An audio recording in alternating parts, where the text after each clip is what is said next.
Yo, we're recording very late. I'm We're, excited. we're here. have Scheduling is tough when everyone's a fucking adult. I have a few things to talk about, but I'm very passionate about those topics. Oh, me too. There's some good stuff in Same. here. That's the thing, like, we have a very short list, but I think it's a pretty passionate list. I think Yeah. it's a nice tight roster. We might hit that under 3 hour goal again. Last time was good. I was proud of us. I was impressed. Without further yapping, who wants to start our free talk / quickie segment? I'll What go have y'all been up to, boys? because I'm the best. Okay, I like the confidence. Yes. Jody, First off, yeah. Go ahead. I Sorry. watched hundreds of Beavers. This was a weird situation. I came home from workout and I walked into my living room and someone left the Amazon like autoplay going, and it literally came on as I walked through the door.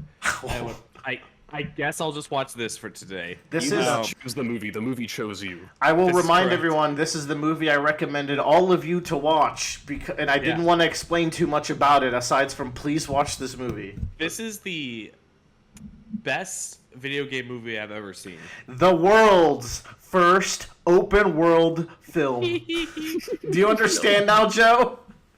Yes, Yeah. I wouldn't call it. I wouldn't call it that much, but yeah. But it's a fun time. It's really funny. I think Bradley, you would really enjoy it. You add some spice to your life right Oh, before yes. you watch it. You don't need yes. spice. But This movie is the spice, it sounds like. but it's very cute. It's very funny, and there's a lot of storytelling without a lot of words. Yes. But more importantly, a week later, my family and I went on our first vacation to Disney World together since 2017. Damn. It's crazy that we've done this podcast long enough to have every single one of my Disney trips have happened while we were in Yeah. the pocket, right? As far as I remember. Yeah. But we went for a number of reasons. One, I turned 30. So that was the impetus. I was like, I want to go to Disney World for my birthday, and then I was like, I want to go to Disney World. I just want it to be our immediate family, and everyone was like, yeah, let's do it. And they're like, well, September kind of sucks for us. Can we put it to January? I'm like, all right, fine. But also like, my sister got married, so this was we got to bring her husband to Disney World for the first time ever, which was super fun. And my brother brought his girlfriend as well. So I was just solidly seventh wheeling the entire time while we were there. That's a lot of wheels. Yeah. But anyways, we going there. We rode 3 new rides. One of those technically is an old ride. So we rode Tatiana's Bayou, which is the refurbishment of Splash Mountain, done in the facet of Princess and the Frog. I've seen videos of it. It looks pretty good. It's very good. Tatiana, that's her name, right? That's from Princess and the Frog. I believe so. Yeah, her model, it doesn't look like her.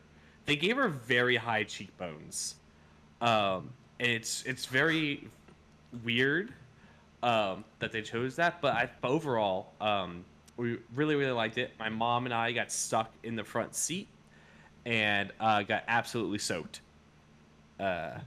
So we were freezing. Thankfully, it was the last day there. But then we also rode Tron, which is the new Ooh. roller coaster at Disney World. This ride is fucking awesome. For the ride itself, it's a 2x2 ride, so you have 2 people on each side, but you're not in a normal seat. You're in an actual motorcycle as you're on the roller coaster. It's a launch coaster too, so it just shoots you off like Rock and Roller Coaster and Velocicoaster and stuff like that. And this ride is so sick. It's so pretty at night too. All the lights are going, you've got the Daft Punk Tron soundtrack playing as you go through the ride as well. Super cool. I think Tyler would love this ride for sure. Yeah. I just think it's 30 seconds too short. Ooh, that's a lot for a ride, actually. Yeah, because right as when I'm thinking oh, we're about to get the second boost, the ride just ends, and it's a kind of little disappointing in that regard.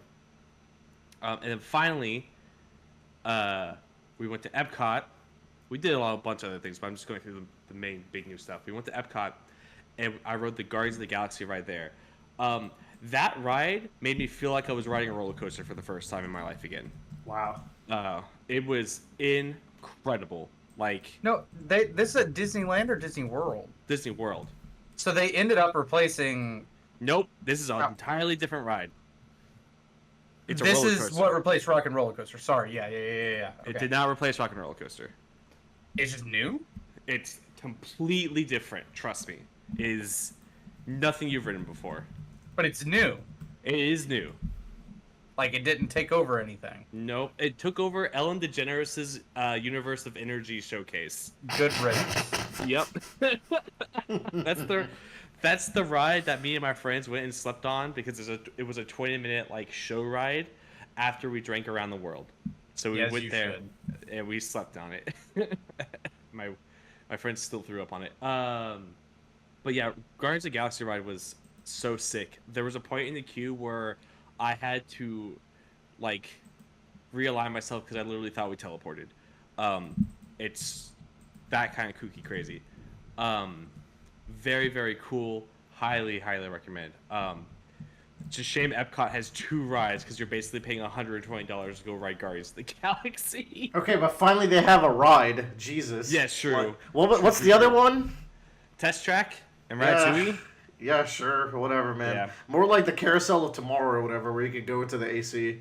Carousel Progress. Yeah. That's in Magic Kingdom. Oh, then what the hell? But we had a good trip overall. We had a lot of fun. We stayed at the Wilderness Lodge, which is the Tyler Core Lodge, because it's outdoorsy. Yeah. It's all barbecue all the time. They have a cafe there, and the gimmick of the cafe is that the waitstaff is obnoxious. And if you ask for ketchup, they give you all of the ketchup. Oh, that's me. That is me. Like- That is like Tyler they- Core. They literally are like They literally like bring all the ketchup from in the kitchen out to you and put it on your table, where it basically takes up the entire table. And then if someone tries to like take your ketchup or you give away the ketchup, they put that person in jail as well. But yeah, we had a great fun time. We also we rode our plane at 5 o'clock in the morning, landed, had breakfast, and then went to Magic Kingdom. So that's just how my family operates when we go to these things. But yeah, that's all for me. That's all I got.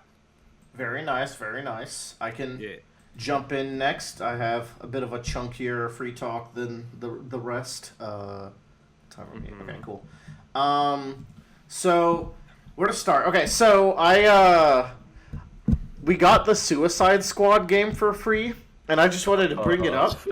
Like, I highly recommend everyone at least check this out, because I could see why people wouldn't like paying like $70 or, God forbid, a Founders Edition for this game. But if you get it for free on PSN, you're like, oh shit, this is like just a really good looter shooter with like really fun mobility. Just like turn your brain off, shoot some things with like the Suicide Squad. Go through this plot where the Justice League is evil, so like you just get to hear Batman shit talk you over like the city intercoms the whole time. Also, I believe what's his name, Kevin Conroy, the passed away Batman voice, his final role. Yeah, like for free, this is a fun game. Like, picture a looter shooter, but your mobility is actually good. Because the thing they don't really highlight about this game is that it's very mobility heavy. All the Suicide Squad has unique ways to traverse and move around while they're shooting, and they have like particular gun types that they enjoy. So, for example, Harley stole like a Batwing glider from the Hall of Justice, so she gets to like grappling hook to that and like hang off of that while she's shooting. Meanwhile, Deadshot just has like a jetpack, like fun, shooting while on a jetpack. King Shark can just like jump hundreds of meters, so that's his thing. And Captain Boomerang has like a Speed Force boomerang, so you get to like throw that and teleport in the air and like shoot as you're going down, and he's like slowing people down. So it's a good game for the price when the price is nothing. Exactly. Yeah. But hey, it makes me feel bad because like they put a ton of effort into this game. Like, it looks gorgeous. Like, the story is like pretty fun. I'm really enjoying going through it. It's got an open world. Like, you're in this big open world metropolis, and like they modeled a pretty solid metropolis with like all these cool landmarks that you might recognize from DC Comics and stuff. So it's just cool. Like, it does fuck with the the lore of the Arkham games, but also like there's this cute beginning segment where it's maybe like the first boss fight you can consider. It's reverse Batman stealth mission, where you are the Suicide Squad and Batman is sneaking out around y'all and taking you out one by one, and you're in this museum of all the events that happened in the Arkham games. I thought that was pretty neat. So yeah, like pretty fun. I could see why people wouldn't like this game. Also, the battle passes are so bad. Like that's how you unlock the characters, and you do get them for free. Like there's other characters you can unlock, like Mrs. Freeze and Joker, and a couple that I like, Deathstroke, and like one or two that I haven't really heard of before. But like the costumes in the battle pass aren't even that good. Like the ones that you have to buy for actual money are better, so that's unfortunate. So I feel like this game could have been saved if they didn't try to battle pass it so hard and either made it a free game with the battle passes, like we got it, or made it a full price game without any of that stuff and just like a couple of DLCs here and there. Just very sad that this was such a failure, because you can tell that team really loved this project and then some meddling fucked with it. It's got that stench all over it. I'll say it seems like a lot of effort was put in. Oh yeah, for sure. Next, I've been playing Granblue Fantasy Rising. This was a game I wanted to play last year, but I just couldn't squeeze it in. But I saw it on sale for 55% off, and I picked it up. This game is incredible. Like, holy fuck. So Granblue is a gacha game that's kind of like branched to everything. I know it from the fighting game that came out for it, which I think is really quality. Ton of characters, and they're all like pretty cool. This is a JRPG Monster Hunter game that's scratching my Monster Hunter itch before Monster Hunter Wilds comes out. And I dare say they do some things even better than the Monster Hunter games do, which I think is pretty impressive. Basically, instead of having weapons and classes, you select a character from this roster of like, I feel like somewhere between like 18 to 22 characters. They all have their own unique movesets and like gimmicks and like play styles. You get to equip them with different like equipable skills that you use like R1 plus the face button to do. They all have skill trees that are like very fun to go through. So it's mixing the best of like action RPGs and Monster Hunter games. Because you're going on these missions, you are fighting mobs like it's an action RPG, but then you're also fighting giant monsters that is this huge like 15 to 20 minute battle like a Monster Hunter battle. It is multiplayer as well, completely multiplayer online. All the characters are unlockable for free. Like you get them, you unlock them as you play, but I think a lot of them you have to get in the post game, but they're all still free and they keep adding new ones. Just like, I don't know. I'm happy that whatever this gacha is making enough money for them to make these cool side games that I like. This, like, if anything, this is the Monster Hunter for Bradley, because there's cute mage girls that you play as, and they have really fun movesets, and everything looks gorgeous. I think I've seen the trailers for this. It's Granblue Rising. Yeah, Rising, particularly. Not Versus, because that'll be the fighting game. I think this is incredible. I never got into the fighting game. I thought it looked too much like Blaze Blue. Yeah, well, it is by the same people. So yeah, good. Or at least the fighting game aspect of it is, but maybe the character designs are also kind of Blaze Bluey. But yeah, very good. And then just wanted to give a quick Baldur's Gate 3 update. I'm approaching Act 2 according to Joe. Like, I haven't made much progress, but the game's going well. I got past this, like, kind of the low point of the game so far, which was these underground dwarf mines, rather. And I just didn't really know how to progress, but I did it. I'm out of there, so next time I get to play will be all brand new stuff. Yeah. Only thing with, like, I guess it's just the curse of being a D&D game. It feels like progression on, like, the RPG side of things is very slow, because you're getting a level every, like, fuck knows when. And, like, not all of them feel super significant. It's like, you get 2 traits. It's like, shit, am I even going to make much use of these? Like, you don't always find new loot. Like, it's very gradual progress of upgrades. So I'm getting used to that. But aside from that, characters seem good so far. Story hasn't really progressed lately, but that's because I've been in, like, what I would consider this intermediary part. But I'm sure it's going to pop off soon. Very good. Now, I did want to spend this time to bring up Joe. I did now meet your quota for playing the games, right? Yeah. Oh, that was the other thing I wanted to do, but go ahead. Yeah, I'm also going to do Alan Wake. So I'm going to give you a 2-for-1 deal, right? Like, Yeah. So I think it's time that I get to toss what you are going to be doing for me, because that was the other bullet, the one you pointed at your own head that from the Game of the Year, where if we satisfied our needs, we would get to bounce a blood pact on you. This isn't a recommend or deny. We're going to the old traditions of blood pacts. Yeah. So are you ready, Joe? Yeah. Well, first of all, can I give you 2, because I'll also do Alan Wake later? Yeah. Yeah, okay. Well, I'm going to do what you did for me. Okay. I'm going to give you options. Yeah. So for I the like first options one, next. this is it's 2 sets of options, and I would like you to do both. The first one is a return to finish things. I'm going to recommend, or blood pact you rather, to go back to Elden Ring and do Shadow of the Erdtree. Shit. Okay. No, Or- I'm playing also another game. But go ahead. Oh, there's no like stress on this time, like you said. No. Or you do Hi-Fi Rush, actually. So those are my 2 things that I think would be fun for you to do. Is Hi-Fi Rush on PlayStation now? I think so. I think so. I think so too. You also own a Steam Deck, but I do think you should play it on PlayStation, because plugging in your headphones is very important, actually, to help you get good scores, in my opinion. typed in the- Maximize sound experience. Yeah. I typed in high, and one of the first things that came up was High School Romance Life. And there was just 3 very anime women on it. Let's talk about that. Yeah. No. Okay.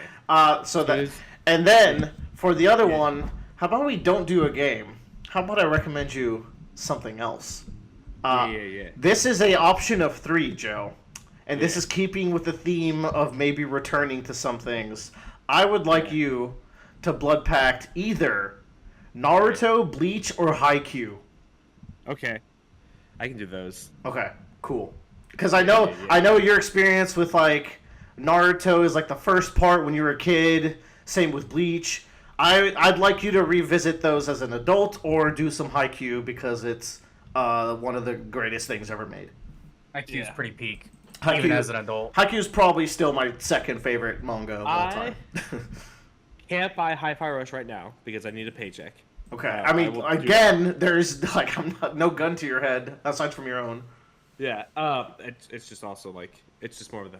I would usually just buy them on the spot, but I'm like, my bank account is low. Hey, good thing you Yeah, own sure. Elden Ring. You can just go do that. Hey, Joe. Yeah. I got I saw your I message. I got you.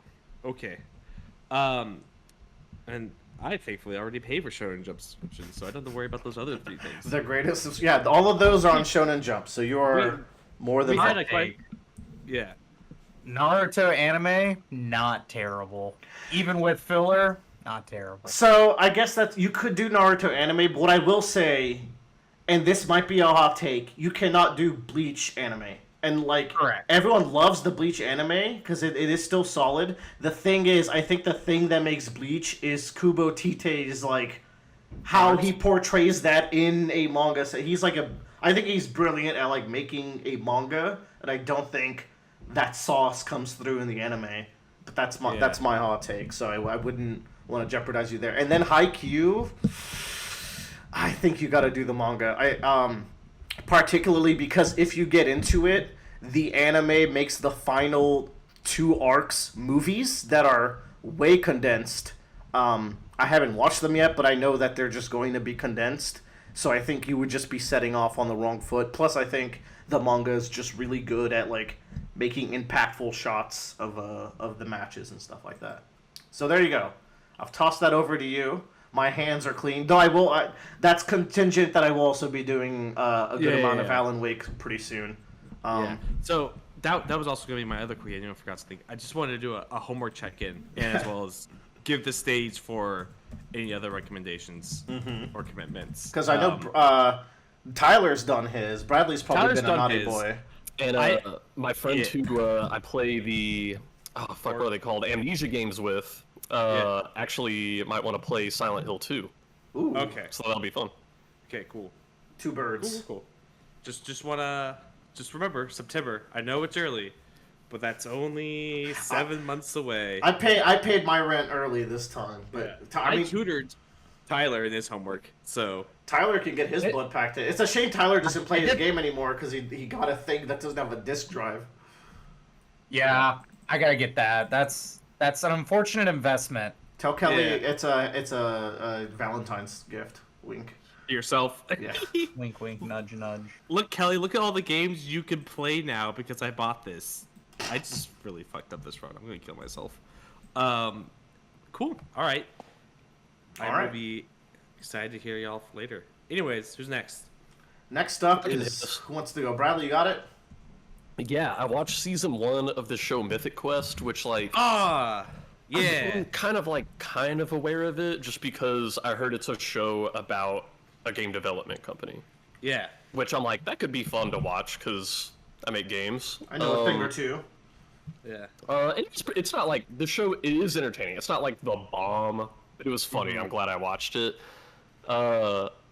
Like one of the early episodes, the premise is they come in the office, guys, gather around the table. There was a Kotaku article about us, and then it turns out that they find out that they make an MMO at their company, and they find out their MMO has a guild of white supremacists in it.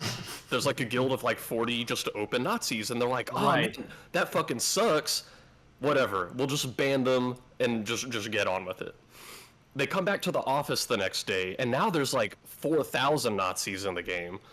And the creative director's like, no, see, if you ban them, that's just gonna get rid of those 40. I went in here and I coded in a little Sig Heil Nazi salute emote. The normal players aren't gonna want to use it, but the Nazis are gonna love it. So they're just gonna be running all around our game, throwing it out, smoking themselves out, and then we can ban all of them. And then the other employees are like, or we don't do the dumbest fucking idea I've ever heard, because now we're gonna have articles saying we have 4,000 Nazis instead of 40. Yep. And I don't know, the show feels like problem pops up in the game, and then people come up with all of the worst possible ideas to solve it. Yep. That can be pretty topical to some companies, so kudos to that them is- for doing some thing- research.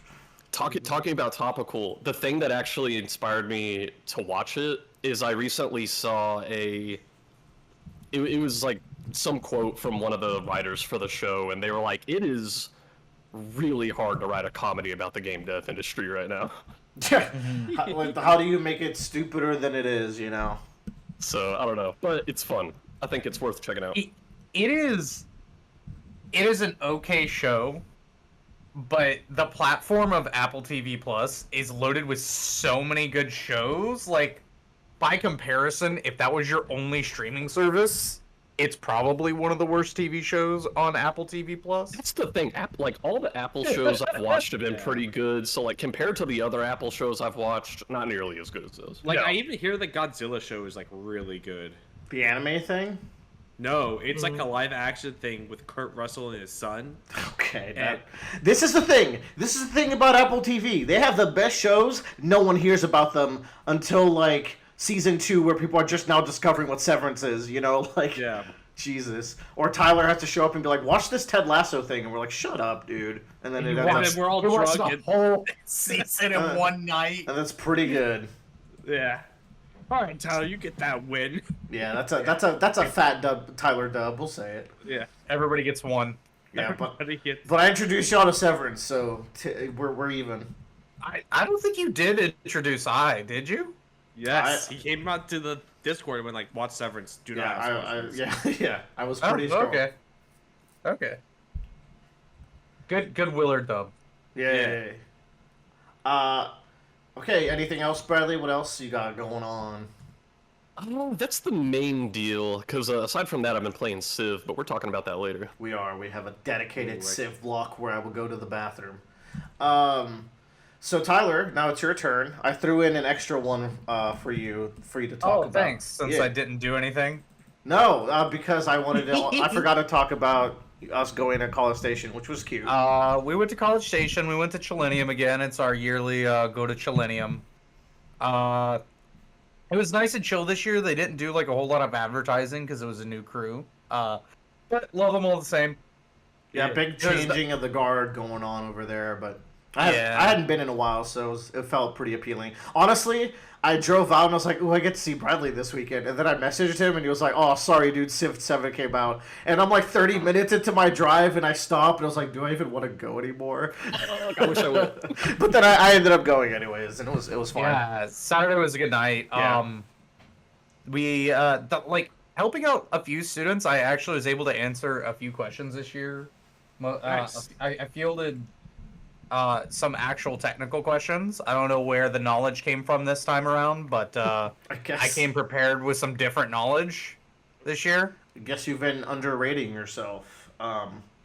There's a good balance of like you see every game engine pretty evenly now. Like you see a lot of Godot as well, a lot of Game Maker, and for the Unity teams, like I was like the guy, but I was only there like half a day, so. I mean, they all seem to be doing just fine because I would walk around and ask if they needed any help. They're like, no, we're cool, except for like a couple of teams that were struggling. Saturday, there were like Friday had a good handful of questions asked. Saturday had some too.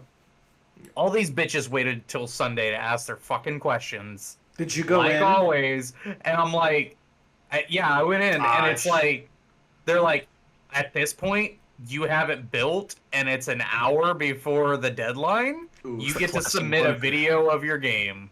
This is we haven't stated. We went to go mentor at a game jam where students have to make a game in 72 hours. We used to participate in that as well. And then we had like an alumni dinner, and then we went out to the old stomping grounds. Y'all, Northgate is dying. Yeah, it is. They are actively getting rid of it. It kind of sucked to see it. Like The pizza place is gone, right? No, it's replaced with a new pizza place. So, But it's not the same pizza It's place, not the same and if pizza it's place. different than it was when I was there. but you it's know bad. what is still there? Mama Sake, now known as Mama Lounge. So Ooh, lounge. the spirit is still there. But like it was dead until like really late in the night, and then we're like only like some places were kind of People buzzing. don't go outside anymore. I don't know, They man. really don't. I was saying COVID ruined these kids, man. Yeah. They're doomed. Yeah, a cook. Yeah, Northgate was depressing. Willer and I's old apartments where we live both abandoned. That was heartbreaking. Oh. My place is torn down, but Tyler's place is like, which was across from the street from me. It's actually a little creepier because it's like a big apartment complex or like mini apartment like building, and every single room is just empty, blacked out. Like you can like see squatters in there or something. Like it's really creepy. It's wild it would even be abandoned considering, like, The I positioning. feel like those would be hot positions, right? Yeah. But right. I think it's at the point where like it breaks to like no college kid can probably afford the actual price of that property, right? Without like parents. They stuff. were crazy cheap. Was the beautiful part. Well, at least when we were Right. going. That's what I'm saying is that the landlords price themselves out of actual tenants. Yeah, apparently rent there is really annoying. Dude, in-state tuition there is like in the 25K now range. It's like Jesus. it's like double of what it was when we were going. Like it's rough, man. Really sad. Stay safe out there, actually. kids. And then I stayed with Tyler and Kelly at this really cute little cabin thingy that they got. Ooh. But I was way drunker than Tyler, and as I'm trying to sleep, he's fucking like I'm literally like surfing in my bed, like just zoning out. I had the giggles. I was like giggly delirious more so than actual drunk. And I was like swerving a little bit because like it all hit me like when I lay down, and this motherfucker would not shut up about Shangri-La Frontier. No, that wasn't it. It was Mushoku Tensei. Oh my, yeah, whatever the thing with the baby, and he's like, but Willard, he's not really a baby anymore. I'm like, Tyler, please let me go to bed. Miserable time. No, it was great. It was a lovely type of torture. It was. And then It reminds me when We went out to Austin like years ago, and Bradley and Austin were at this level of drunk, That and I is- was not having it. When you were describing that, that's literally exactly what was in my mind. It was the same thing. But at least, like, he stopped when I asked. So it was all good. Fair enough. It was 4 a.m. Yeah. He wore himself out. You could not wear Bradley and Austin out that night. That's the No. difference. And then you did some other, like, you know, not so fun things. But actually, I saw the results. You got a new car. We drove from Austin to Fayetteville, Arkansas in one weekend. So we left Friday night, drove 4.5 hours, and then drove 5 hours on Saturday, bought the car, drove 5 hours home. But yeah, I got a 2020 GR86 Hakone edition, which is a special edition of the GR86 that's just green and has a like special leather interior in it. Really nice car. I love it. It's great. And I walked by yeah. it, Tyler, with Chase and Kyle, and they were like, "Oh, that's Tyler's new car. It's really nice." And I didn't know. So you got multiple good looks. I got like 4 compliments on it, like just driving around College Station that day. Wow. I got a good deal on it, I feel like, for a used car. It's actually been so they just came out with like a 2025 Hakone edition. And a lot of people have been buying them up before they even get to the dealerships, but the 2020, like, as of right now, I can only see one other one available for sale in like the United States. So I got a good deal on it, I think, because those are all on sale for like 27 to 28,000, and I talked mine down to like 23. So it was very nice. It's got less mileage than that one as well. I was actually talking to that other one, and we were talking it down a little bit with them, and then they just kind of ghosted me. So I was like, "Yeah, I'm gonna move on, buddy." Well, their loss. But yeah, totally worth it. It's nice to be in a vehicle I don't think is gonna break down every day. It's weird. I haven't bought a new car since I was 23. And that was Yeah. 27 years ago. Yeah, so like I have this new mentality, like I want to keep a bucket of car supplies and glass cleaner down in my garage so I can take every weekend and clean the glass and make sure that the car is not got like dusty around the wheels and everything and shine the tires. It's weird. Like I've got this become a car dad. You're a car snob already. Yeah. dude, I like one of my coworkers has this like built up Mustang and everything. He's like, "Yo, we should go to the car meetup. That's the first Sunday every weekend." I was like, oh, "Okay, sure, you know, like whatever." You have You're already the in. sway to get into the car meetup now. Yeah. So it's cool. Love driving around. Good stuff.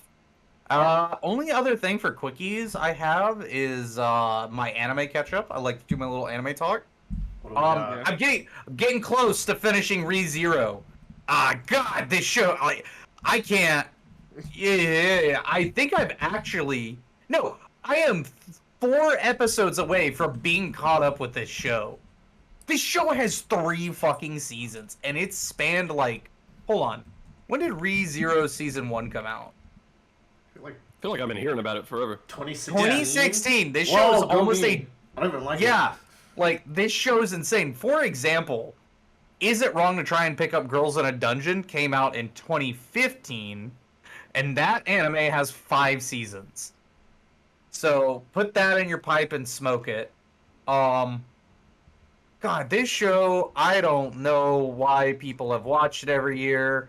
The main protagonist... Well, dude, like, the main protagonist waifu, I had to look this up the other day. Like, as I can tell it transitions to a new season because they keep progressively making the Leah's boobs bigger.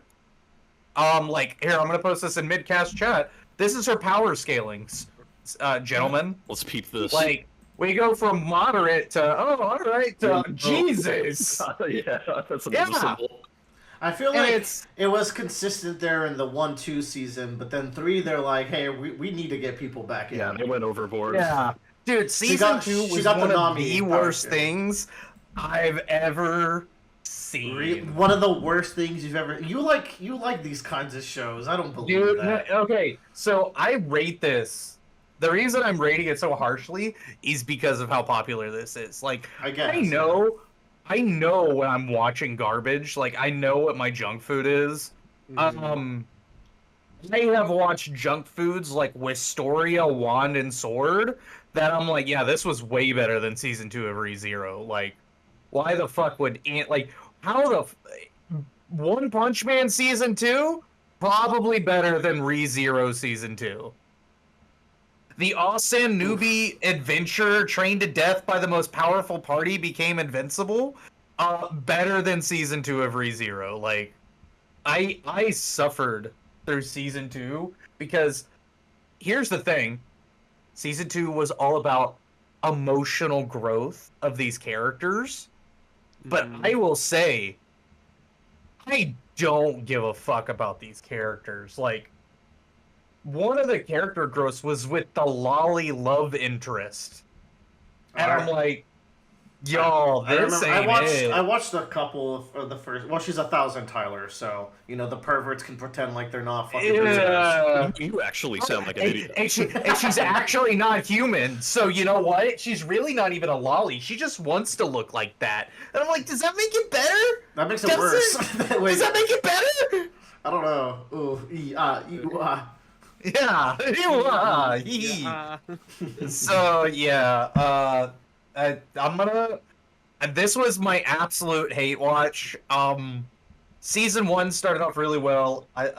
This will be in my anime review tier list. It's gonna be good to add it on to there. Absolutely. I said we would do it in February. Oh, we gotta do it soon.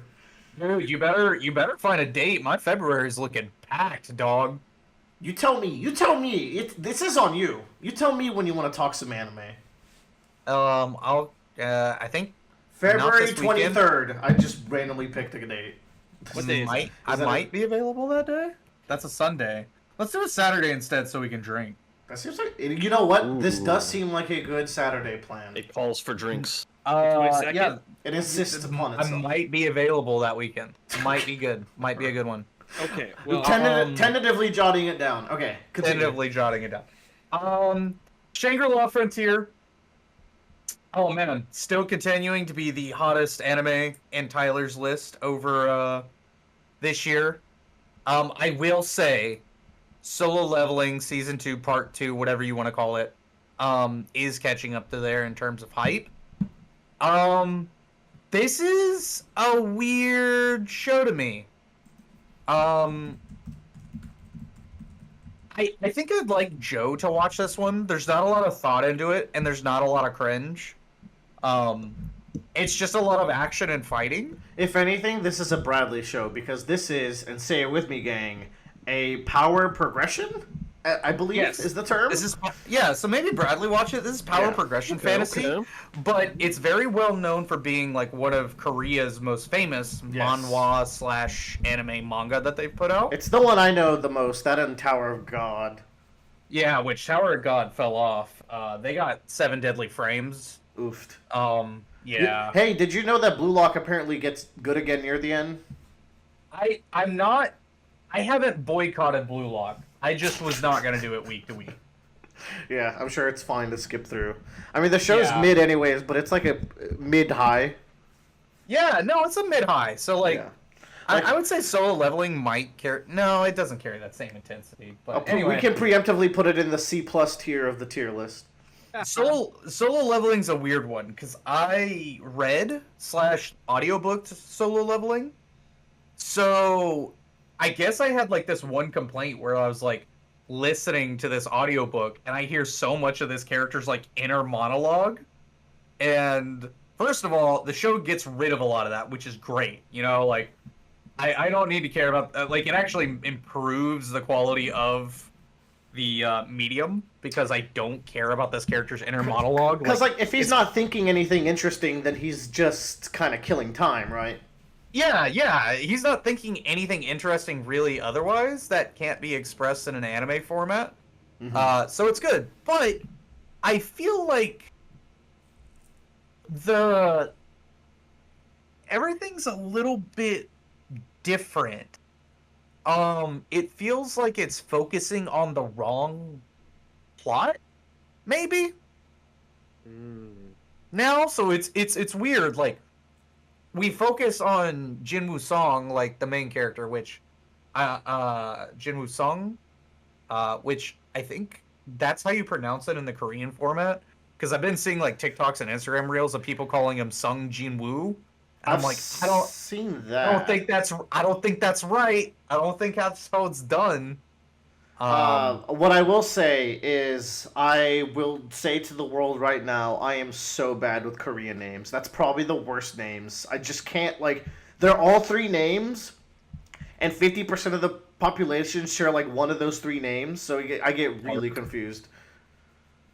Yeah, so... Anyways. It's,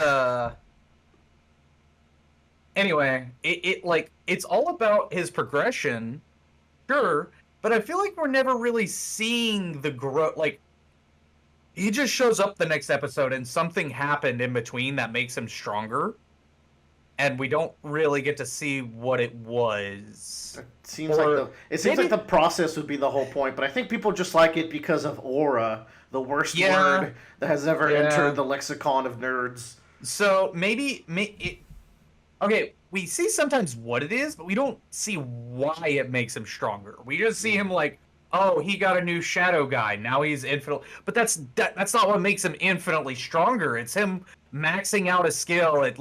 I think it completely skips over his job change and everything like that. It's weird. Like, I feel like you're missing out on things if you've never read this. Could you be... Well, yeah, you read it also, but also you're a Dungeon Crawler Carl fan, and if we can give any credit to that, like, they spend a lot of time, like, showing you the progress of Carl and, what's her name, Donut? Buttercup. Yeah. Buttercup. Is this what it's like to feel like a different medium is superior? Have I turned into that? Yeah, you became a book over anime guy. Oh. Anyway. You're me with Shogun now. Yeah, I'll join you. You're exactly like me and Shogun, because neither of us really loves the original, but we still bitch about it. Yeah. I think that's it. I think that's all I've got on my plate right now for anime this year.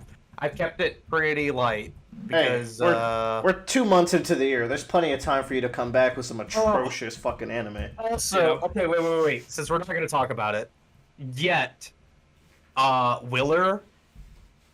They are on episode 4 of Severance. Oh. This past week's episode, I think, is the perfect point to jump in and watch, dude. I'm missing out on talking with you week to week. Okay. It was so fucking good. Okay. I'm doing it. There's such a strong character this season. Who's strong this season? I can't tell you. Ooh. Okay, I'll take it to heart. I remember being really worried about that show because of the writing conflicts that they had, but it really seems like they got it together by the end, which is really good. Dude, I want to know who's carrying the show. Everybody's doing such a great job. Yeah, like, I want to say Ben Stiller. Like, he's directed, I think, 2 or 3 out of the 4 episodes of this season. God, I'm just like, dude, it's good. It's good. I think if you jump in at this point, like, watching episode 1 feels a little bit like a tease. Episode 2, you're like, okay, this is getting good. Episode 3, you're like, come on. Season 4, you're like, okay, I'm in it, you know? Like, This is, it's good. It feels like a healthy amount of binge for the show to be in. Yeah, you know? 4 episodes is a good binge for sure. It's 4 episodes plus the content, you know? Joe and Bradley, you both watched Severance, right? I watched season 1, yeah, but I feel like if I want to watch season 2, I feel like I want to watch season 1 again because that was a couple years ago. I think that's worth doing. I'm on the fence about it because I don't know if I have the time because I'm also trying to watch Sopranos. But we'll see. I might watch like a recap, but I remember thoroughly loving season 1. I remember like where we left off pretty well. Season 1 is 9 episodes. Yeah. There is there is a plot. Like, I remember the main plot and our main characters. Mm-hmm. There are a few side characters I wish I remembered. So I do remember the stuff with Irving being a painter, maybe ex-soldier guy, his husband somewhere out there, and then there's the guy who y'all say looks like Dylan.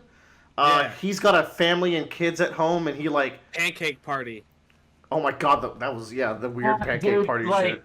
You should watch a refresher. There is so much shit.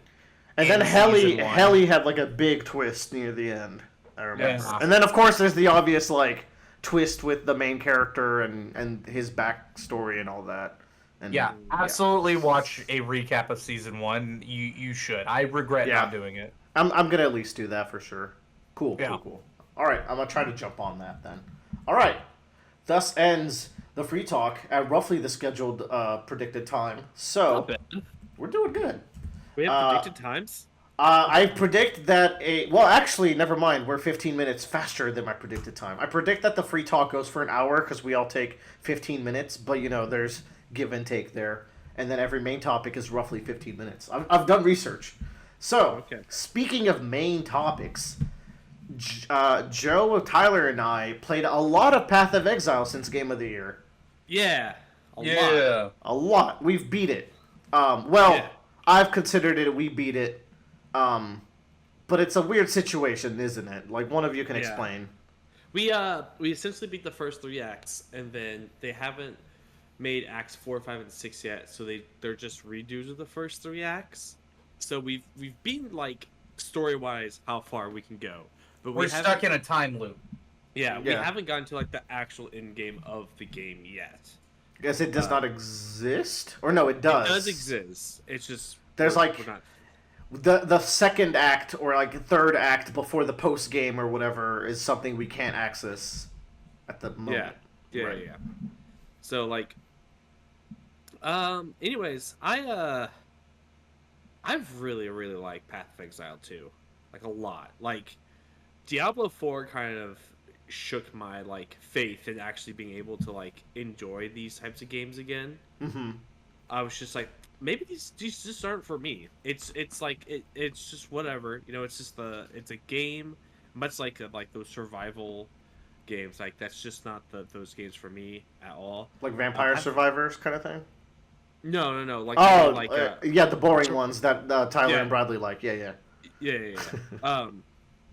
Like, I'm like, those aren't for me. And then, like, I don't know, like, this really sparked, like, oh, this is what this could be. Like, we actually have, like, good bosses with very creative forms. Yeah. We have and a ton of them. We have a huge skill tree that, like, has a lot of, like, progression to it and a lot of different ways to build your character. And, like, on that skill tree, the skill jungle, we call it. It's the biggest ever. And, like, some of the nodes are, like, tiny little upgrade, but you will pretty, like, frequently hit, like, big defining nodes on that skill tree. And I think that's what I like out of a skill tree is, like, have a good amount of nodes that are, like, a substantial progress, not just, like, 3% jump height or some nonsense. Yeah. It's very, very cool. So, like, I've been really enjoying it, like, a lot more than I thought I was going to originally.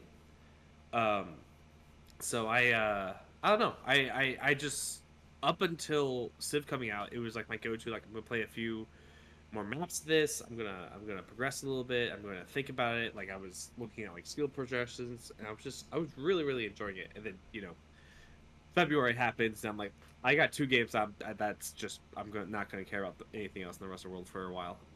But yeah, I've really enjoyed it. The only caveat is I kind of don't like the class I'm playing.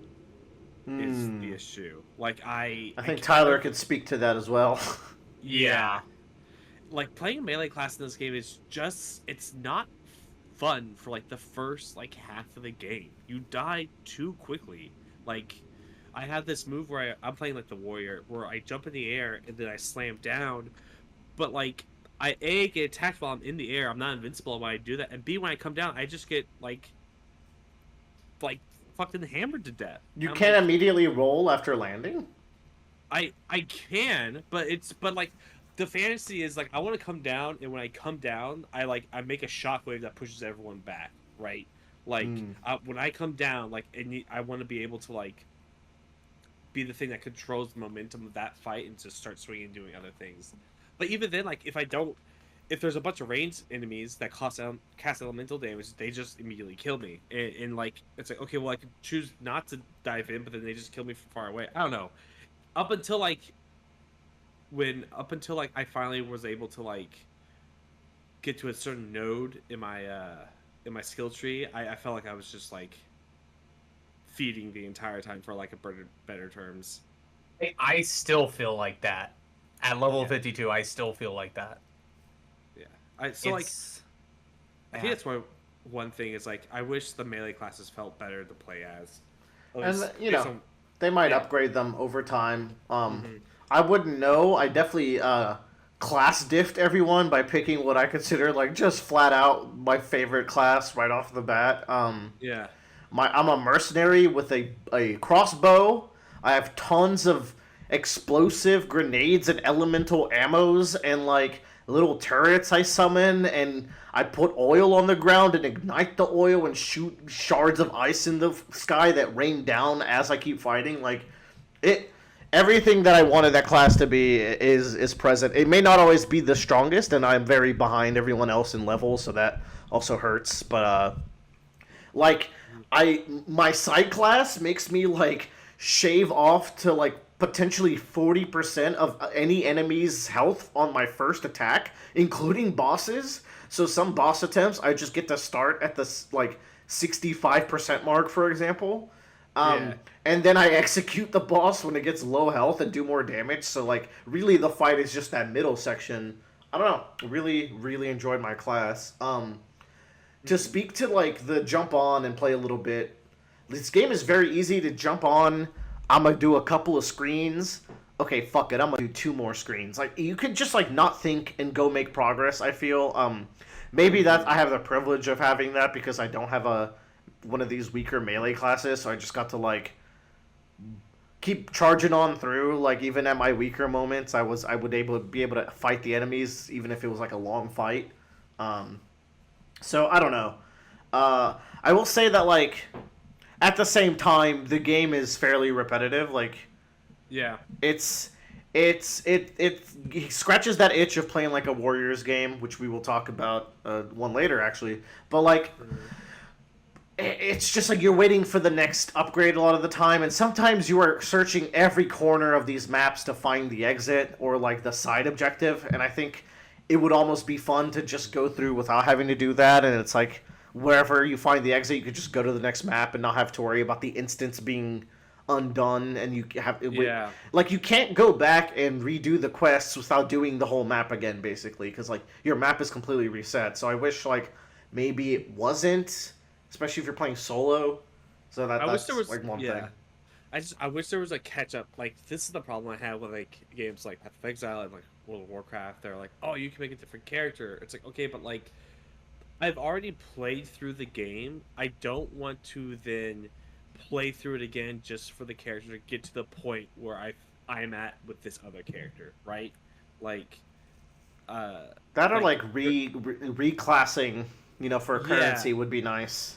Yeah, it's just one of those things where it's like, I've already experienced the journey. I don't need to do it again. It's the same thing when I do it the next time. I mean, but is that not what you're doing in Act 2, basically? Which is why I'm like not super keen, or like part 2, I guess, of the game. Those are just placeholders, so I'm kind of giving leeway there. Yeah. Of, like it being early access. So like we have these here, so like you have a more natural progression to the end game in terms of like your leveling. So I'm like, okay, that's fine. It still like holds me back from wanting to play again because like. Didn't particularly like the desert area. I love the jungle area. That's like my favorite area. Come to find out, people hate that area, just like in Arkham. But that's fine. Sure. Yeah, but it's just one of those things where it's like, give me anything. Like, even if it's like you get these stones and then like it levels my person up, or like all of the mini bosses that you do on the map that give you skill points. I already get those for the rest. Oh, that would make it immediately better, because then you can do what I was saying, where you just speed blitz your way through. because then I never had to like wander around for these additional like side quests. I'm like, I'm just trying to get to the boss and move on, which I think a lot of people would do in one. Like, so Yeah. maybe hopefully, but like, yeah, I don't know. I really like the game, and I'd rather play a different class, but like I don't want to go through the grind of doing the grind And again. you do get to transfer weapons, but it's also like some of those weapons are going to be gated, so even then you can't use them right off the bat. Yeah. So you're still, it's like faster progression, but not as fast as you would want for a second class. I feel. Right, exactly. Tyler, you got anything we haven't brought up you want to jump in on? You played a lot of It's this just a game. love-hate relationship, but like it sucks, you know. It's one of those games where so many people on YouTube and every other platform will talk so much about it, and they'll say a lot of it's a game that if I talk about it and say like, oh, I hate playing the monk class, everybody who's eternally online will be like, how dare you think this class is bad? It's just the strongest class in the game. I'm like, that's good. Like, I get that you think that because you probably had a YouTuber tell you that, but I haven't figured it out yet because I'm trying to. Maybe you should go to the YouTuber at this point, because I have. and even then, And it's still, even then, I think I'm just, maybe I have to play more, maybe I have to unlock more shit. I don't skill really issue. know. Yeah, skill. there's always a definite skill chance. issue. There's always a Yeah. chance. Yeah. I mean, but I'm still in the same ballpark as Joe, you know. I'm just struggling to play a melee character. Yeah, I'm at the point where like my character now can like basically clear full screens pretty easily, but it literally took me 16 plus hours to actually feel like I was doing something. While our other friend, with her class, it was like immediately like blowing through bosses, and we hadn't even finished all the acts yet. Like it was. Well, that's also like, someone who like researches the optimal path to optimality, and we were just kind of vibing through the skill tree and going like, ooh, what does this node do? And I think that's potentially fair. more fun, but not if it leads to a super weak character. Yeah. I struck a good balance there, I think. And I think that's what happened to me. Is like I went down one path, and I finally went like, okay, let's go back. And I actually like looked at the skill tree, and the other thing is I missed like a really important pickup, which would have really like determined how I wanted to build my character earlier on. And so when I picked it up, I'm like, okay, let's go back to the skill tree and look at all these things now, because this ability lets me do something. And I literally spent, I think like 60,000 gold worth to like refund my class points. As my first foray into this genre, I got it on a whim. I didn't even expect anyone to get it with me. I just saw it, and then I heard some good buzz, and I had like an open gaming schedule, and I didn't want to think. I don't think I watched a single cutscene for this game, by the way, or read a single conversation. I'm in my skipping cutscene era right now, because you can't say that I that's wrong of me when I played 400 hours of JRPGs last year and I hung on to every word. All right, I'm allowed to do this right now. Okay, like So I put in the hours. Anywho, like I think this is a very good game. It's not like anything like one of my favorites or anything, but I quite enjoy it, and I'm looking forward to it like getting a proper shake at our upcoming Game of the Year this year. Same. I'm really enjoying it. That we said a lot of negativity, but like. I said a bunch of cool stuff too. Yeah, the bosses especially like fucking rad. Yeah, it hits the perfect balance of I get to turn my brain off and just blow dudes up, but like I'm still engaged. It's kind of the same thing with Space Marine for me. Yeah. Where it's just like I'm just blowing through dudes, but I still gotta pay attention because you could just like Die. murdered. Oh yeah. Yeah, it's you know, the flow state you get into like a Warriors game or something, but you have to turn. Then you have to like. It's fun because you have to switch your brain back on when it's like to go deposit a skill point, and like I think that's like a fun like flow, I guess ratio or like curve or like, and then you just kind of zone out and muscle memory and just shoot shit or punch things or hammer things, whatever it might be. But yeah. Let's move on to the next one. Joe, you watched The Witcher season 1. I'm assuming for the first time. Yes. Notoriously beloved TV show, The Witcher. Yes. I'd never seen The Witcher season 1. I played Witcher 2. Like I played entirely of Witcher 2. Enjoyed that game. I would say like 55% of Witcher 3, and I just got to a point where I got so overwhelmed, like I need to stop. I'm like, that doesn't usually happen to me, but for Witcher 3, I was just like, part of the thing with Witcher 3 is I literally lost track of the plot. I did not know what the main quest was in that game. I had like lost my way so far. But I still enjoyed like the Witcher like uh, world, but I'd never seen the show. Henry Cavill is making the Warhammer 40,000 show with Amazon, and always heard great things about Henry Cavill, and I really only seen him in Superman, and so I'm like, is he kind of a good actor? I don't know. I have two shitty Superman movies to really go off of.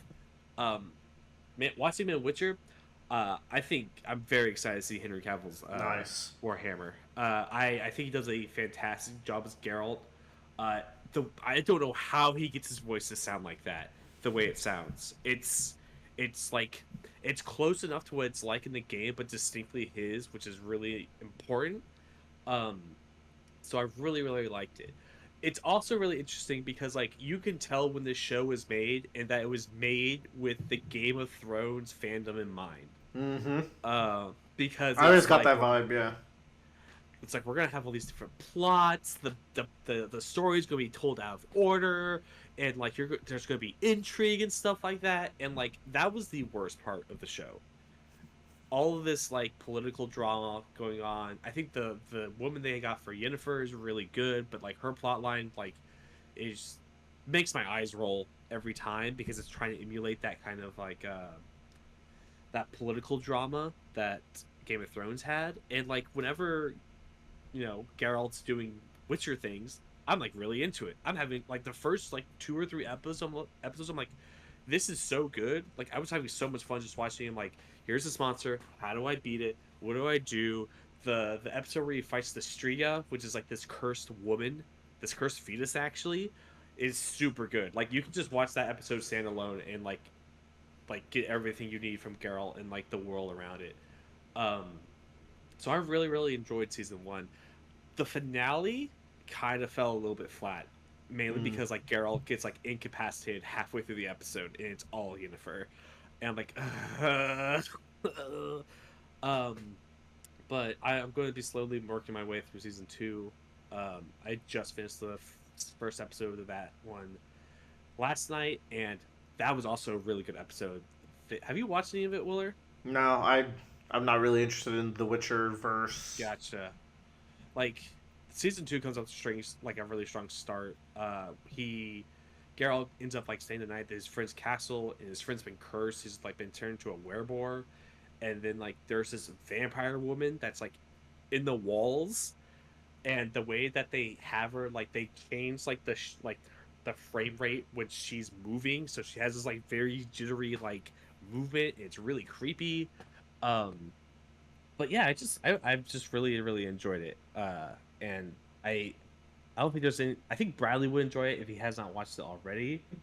But like, I don't know. It's just a nice show. It's nice to have like some serious show to have that I know I don't have like full commitment to watching. If that makes any sense. Like I'm not trying to like. It's not like Severance where it's like I need to watch all of this and like not get spoiled by it kind of a vibe. If you know what I mean. Speaking of, I haven't watched any of Severance, but also Invincible season 3 started last weekend as well. Oh yeah. Yeah, so that's gonna be also on my radar coming up. But yeah, Witcher, very good, Bradley. I think it might be up your alley, but that's up to you.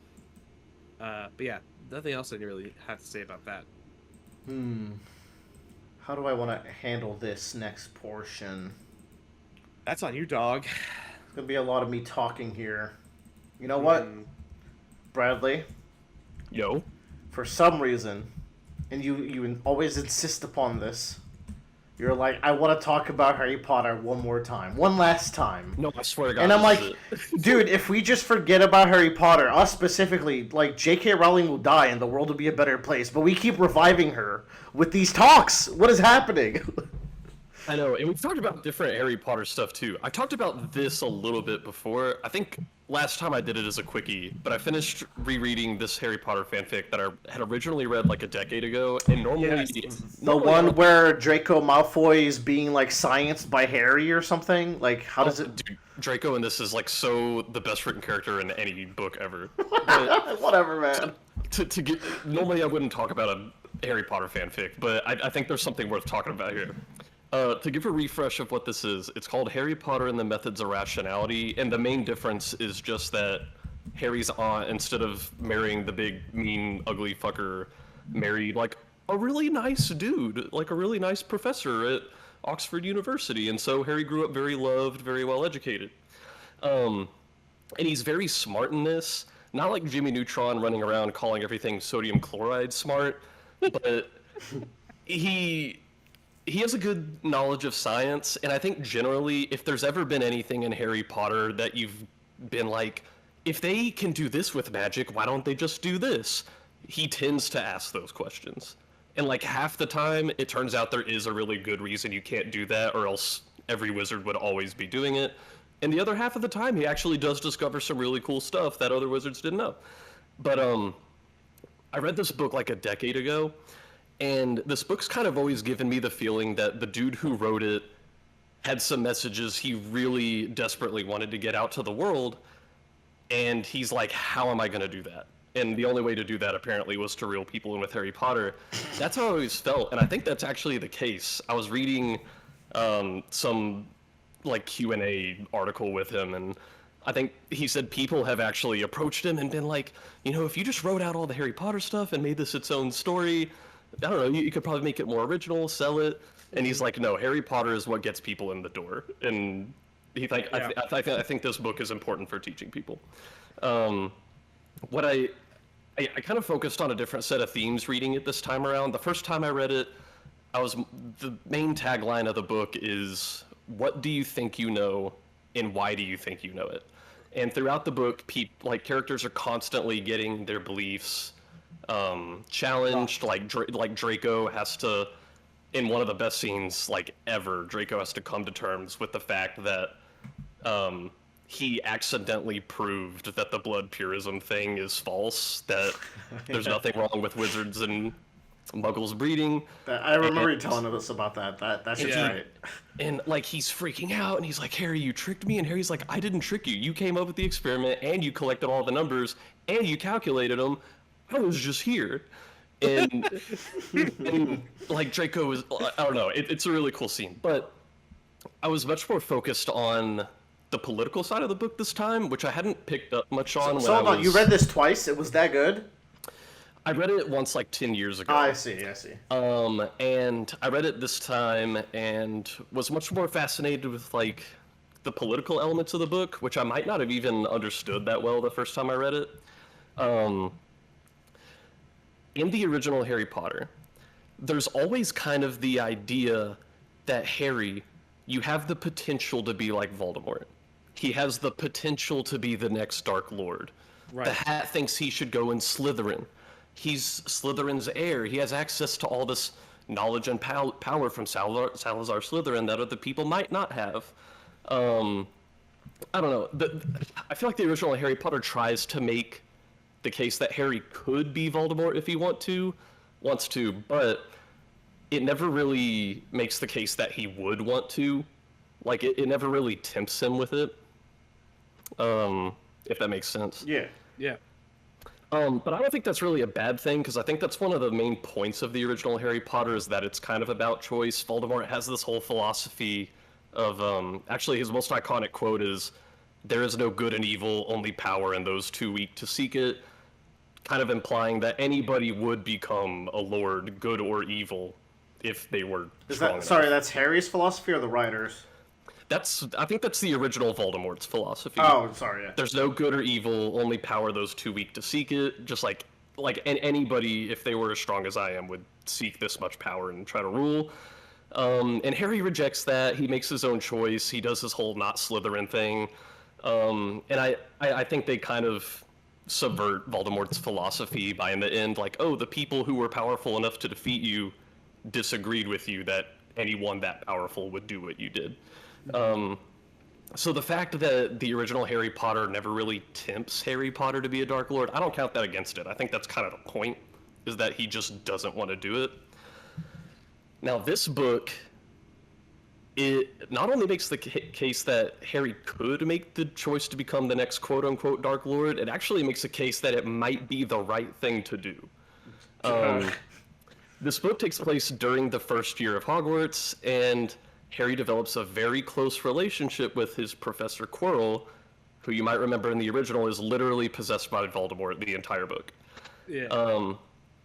But in this book, he understands Harry. Like, he's a Ravenclaw, and he shares Harry's love of rationality and learning, and, you know, Harry has a hard time relating to people in the Wizarding World in this book just because he's so sciencey, and everyone in the Wizarding World is like, shut up, dude. So he even goes like beyond just being a helpful teacher. Like, he's genuinely Harry's friend. They confide in each other, and like it even almost gets to the point where you forget this dude is Voldemort. But he helps Harry learn more about his talents. But most notably, Harry notices a lot of stuff that's like really wrong with the Wizarding World. And Professor Quirrell, Voldemort, is the one person who goes, "You're right, Harry, it is fucked up, but none of these other people will ever say it out loud." Because Harry's noticing things about maybe their government, and he's like, I think it's kind of fucked up that like all the highest legal decisions go through this one court, and one dude, this Malfoy guy, controls pretty much that whole court and all the newspapers. And he learns about Azkaban, the prison, and he's like, wait, no, this is horrible. Because he's like, you get sent to this place for the rest of your life, and the entire time you're there, these Grim Reaper things are draining out every good memory you've ever had. So you believe your entire life has been horrible, and it's going to continue to be horrible until you die. And he's like, even putting aside that I don't believe the worst criminals necessarily deserve that, he's like, do you think your legal system is perfect? That no innocent person has ever been sent there? Especially in a world where you have things like false memory charms and can literally make someone do something? Do you think there might be innocent people in there? And he tries to kind of raise this issue, and Professor Quirrell, Voldemort, is like, Harry, that's the problem, is he's like, we need a strong wizard to just tear down the whole government and redo it all because they're clearly not doing it right. And Harry's like, well, no, hold on, I don't like that line of thinking. He's like, I'm a big fan of democracy. I think the will of the people is something to be respected. And he's like, Harry, things are like this because of democracy. People voted for this stuff. The average person, if you explained all that Azkaban stuff to them, would agree, okay, yeah, it doesn't sound good. But realistically, if a politician comes up and says, hey, maybe we shouldn't do this Azkaban thing or we should make it less bad, all of their political opponents are just going to be like, so this guy wants to be more soft on the criminals, like the Death Eaters, who killed like half of our country. And so you're not really, I don't know, it's just like politically damaging to even try to solve some of the issues in their society. Probably the number one moment when Harry realizes just how far gone this government is he's talking to Draco, and Draco says a very shocking thing. I wrote notes on it, Jesus. I'm on the edge of my seat. What did Draco say? So, He said muggle with a hard G. Yeah, so Draco is just talking to Harry about how much he hates this Luna Lovegood girl because he's like, her family owns like the one newspaper that's not owned by my dad, and they're always saying all this horrible shit about us. And Harry's like, yeah, man, that sucks. And Draco says like, man, one day when I hate her so much, when I'm old enough just to teach her a lesson, I'm gonna rape her. Duh. And that's just as shocking to hear as the reader as it is for Harry. This isn't like some version of the story that tries to be darker and more gritty. If anything, it has a very lighthearted tone, even when it's dealing with a lot of the more intense stuff in the story. So, like, Draco just keeps talking, and Harry has this internal monologue, like, what the fuck did he just say? And so Harry's like, okay, I'm gonna give him the benefit of the doubt, like, maybe he just has a really fucked up, dark sense of humor. And so he's like, Draco, like, what would that look like? And he's like, well, I've seen it before with some of the noble houses where obviously, you know, if that happens and they go to the authorities, they're going to want to bring people in for lie detection tests with Veritas serum, which makes you tell the truth. But everyone knows that this is the first step in an investigation, so you just obliviate or false memory charm yourself, so you genuinely can truthfully say you have no idea what they're talking about.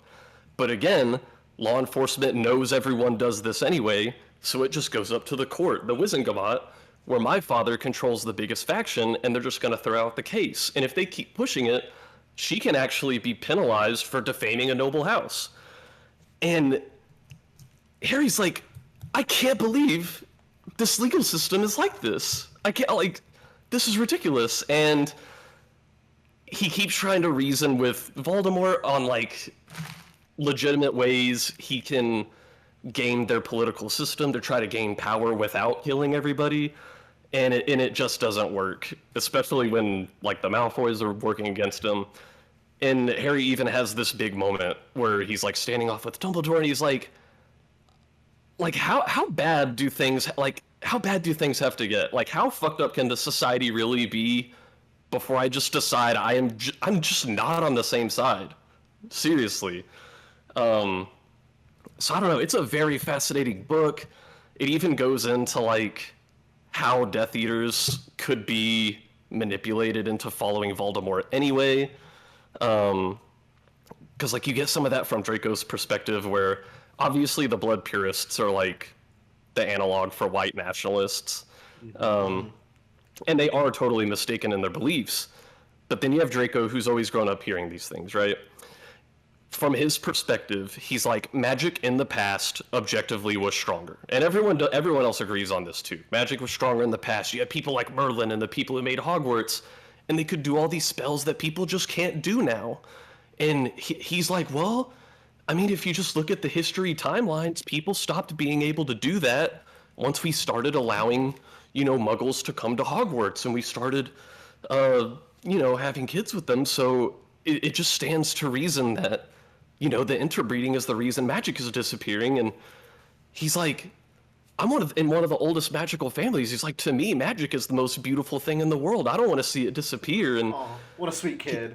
And he's like, and so he's like, whenever I try to talk to other students about this, they look at me like I'm stupid and hateful and stuff like that. But then here comes along this one person, this one politician, this one leader, and we don't agree he's the best guy. Like, he's kind of weird, but he's the one person who actually tells us that, yes, your issues are real and they do matter, and I am going to do something about it. And so you get to kind of see how, like, these Death Eaters they like rationalize themselves into following Voldemort. It's a very, very interesting story. This is wild. It is fucking wild. This is a lot. Yeah, I'm still chewing the Malfoy rape thing. How did that conversation end? Harry's like, haha, you're weird, and like just left. That was kind of the moment when Harry went from, like, I'm friends with this dude, to, like, this is fucked up, I have to fix him. Like, I can't fix. But So Harry does end that conversation with going, like, in his mind, he's like, the fucked up thing is, I don't actually think Draco is a psychopath. Because he's like, if someone had to be born a completely emotionless, compassionless psycho to be capable of thinking like that, human history would look very different. He's like, we've had hundreds of cultures in our history where that's a completely mundane situation or conversation that the elites in society could have, and they didn't think there was anything wrong with that, even though it is. He's just like, he's grown up in a world where, like, the families that are high up are genuinely fighting for the good of everybody, trying to save magic, and he's like, he believes that this family, this Luna Lovegood, they are trying to hurt the good cause by talking down all the big families. I don't know. You were gonna ask a question though. What nationality is this reader from? Because I'm trying to see, like, I'm trying to understand. He has this story. He's trying to say some stuff about politics and, like, the state of how corruptible it is. I'm like, where's he from? I wonder, or her. He has a very Jewish last name, and I think he is Jewish, but I don't know if he's like American or Israeli or anything. Interesting. But the story does end up with, as much as Harry was tempted, yes, fascism is bad. We don't want to do that. We don't want to kill people we disagree with. Darn. Which is kind of like the big separation between Harry and Voldemort. Aside from all the other debates going on in the story, there's a big like ongoing debate between utilitarianism and just having like hardline deontological rules that you will never break no matter what. Because that's kind of Voldemort's strategy for a lot of this book, is arranging situations so that doing what is best for everybody is what he wants. And going against him will actually cripple your side. Damn.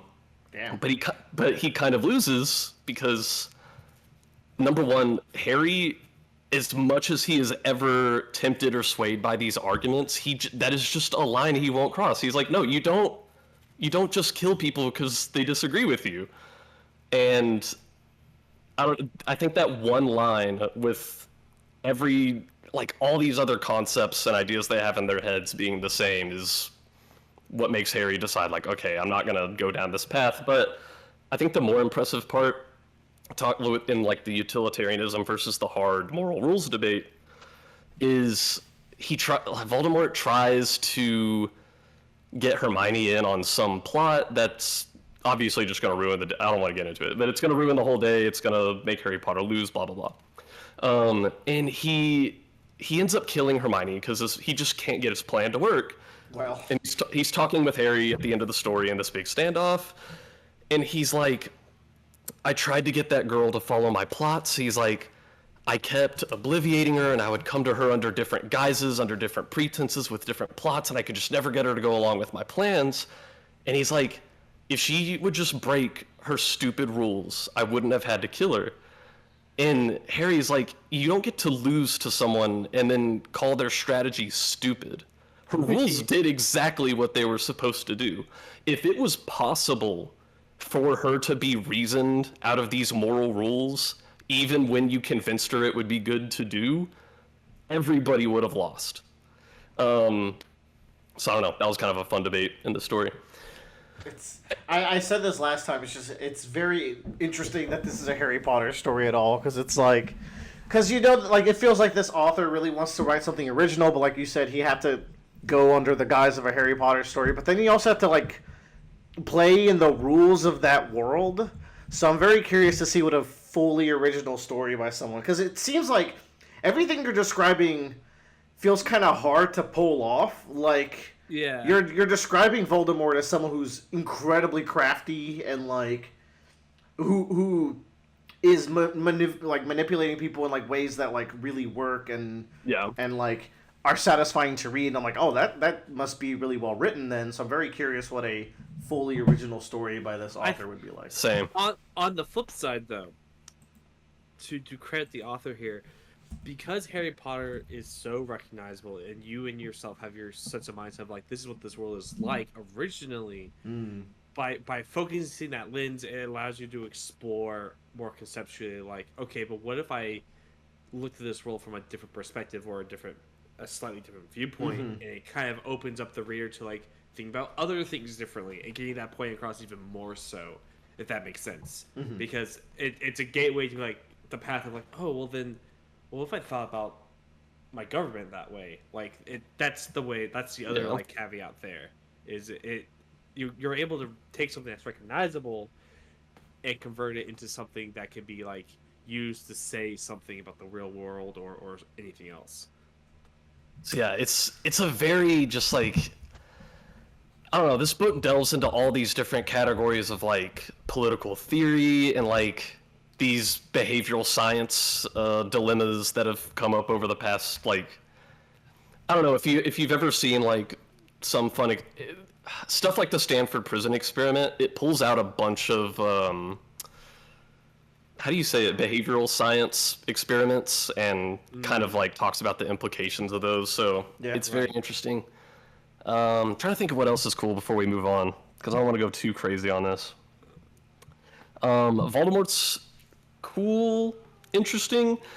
It turns out he didn't originally want to be Voldemort. he wanted to like gain control of the government in a less evil way. He kind of had the same realization that he's like, no one who's genuinely going to fix the system can get democratically elected in it. So his plan was to invent a very powerful, crafty dark wizard who's charismatic, and he would also have another identity, which was his real identity at the time. And he was like, I would defeat that quote-unquote dark wizard, people would love me and make me their leader, because that's apparently how it fucking works. And The syndrome method. Yeah. this imagined dark wizard was not Voldemort. He's like, I don't have experience being a dark wizard, so he's like, I'm just gonna do a trial run with like the most cartoonishly evil, his eyes glow red, no one could possibly like him, dark wizard. And he debuted Voldemort, and he was so fucking disgusted that there were people in his country high up in the government who actually liked Voldemort and liked his messages. We're gonna find out this is actually the backstory based on Donald Trump, and he creates this TikTok ban so he can save him from the TikTok ban. And he's like, I can't believe people like the character that I'm playing. This is the only I have to hope.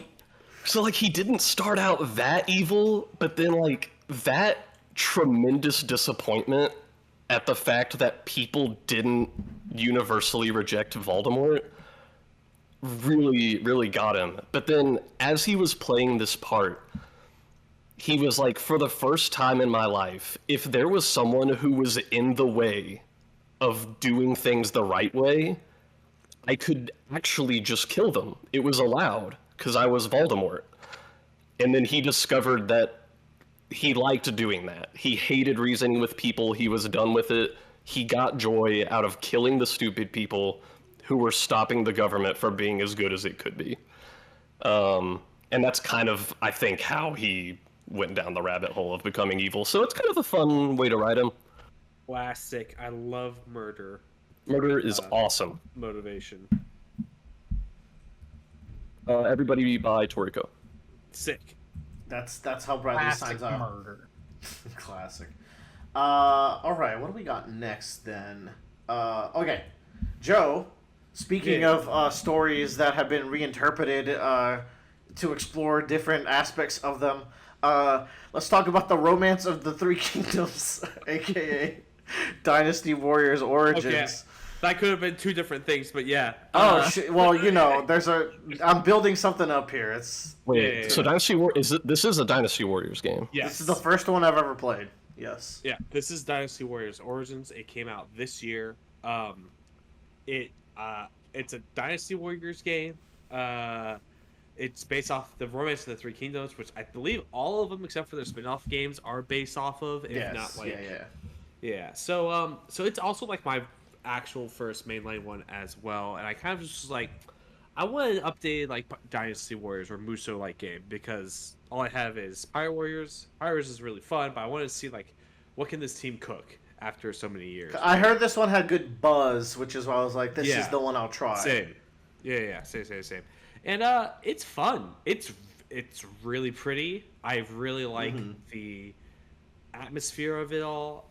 I think like the amount of dudes that are on the screen, like I was like, I won't put running around. I was like, oh, this is what it must be like to be one of my little men in like Total War, and I'm running across the battlefield. No, like when you get to the end of a big mission and you just get to this giant field of multiple formations of like men and like commanders and high commanders and a final commander, but there's like three of those like mini armies within one screen, and you have to like systematically like mow them down like commander by commander and like just bust your way through. I was like, this is sick.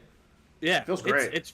It's really cool. I think the biggest caveat that me and Willard have is that there's only one character that you play as. I did not know this, unfortunately. I was kind of hoping I'd get to meet the crew that like people have been playing for years. And I guess you kind of do, but I don't give a shit. I genuinely could give less of a fuck. I don't get to control them. They don't have their unique movesets. You play them for small bursts, but they just have your weapon moveset of whatever weapon. The caveat to the caveat is your main character has 9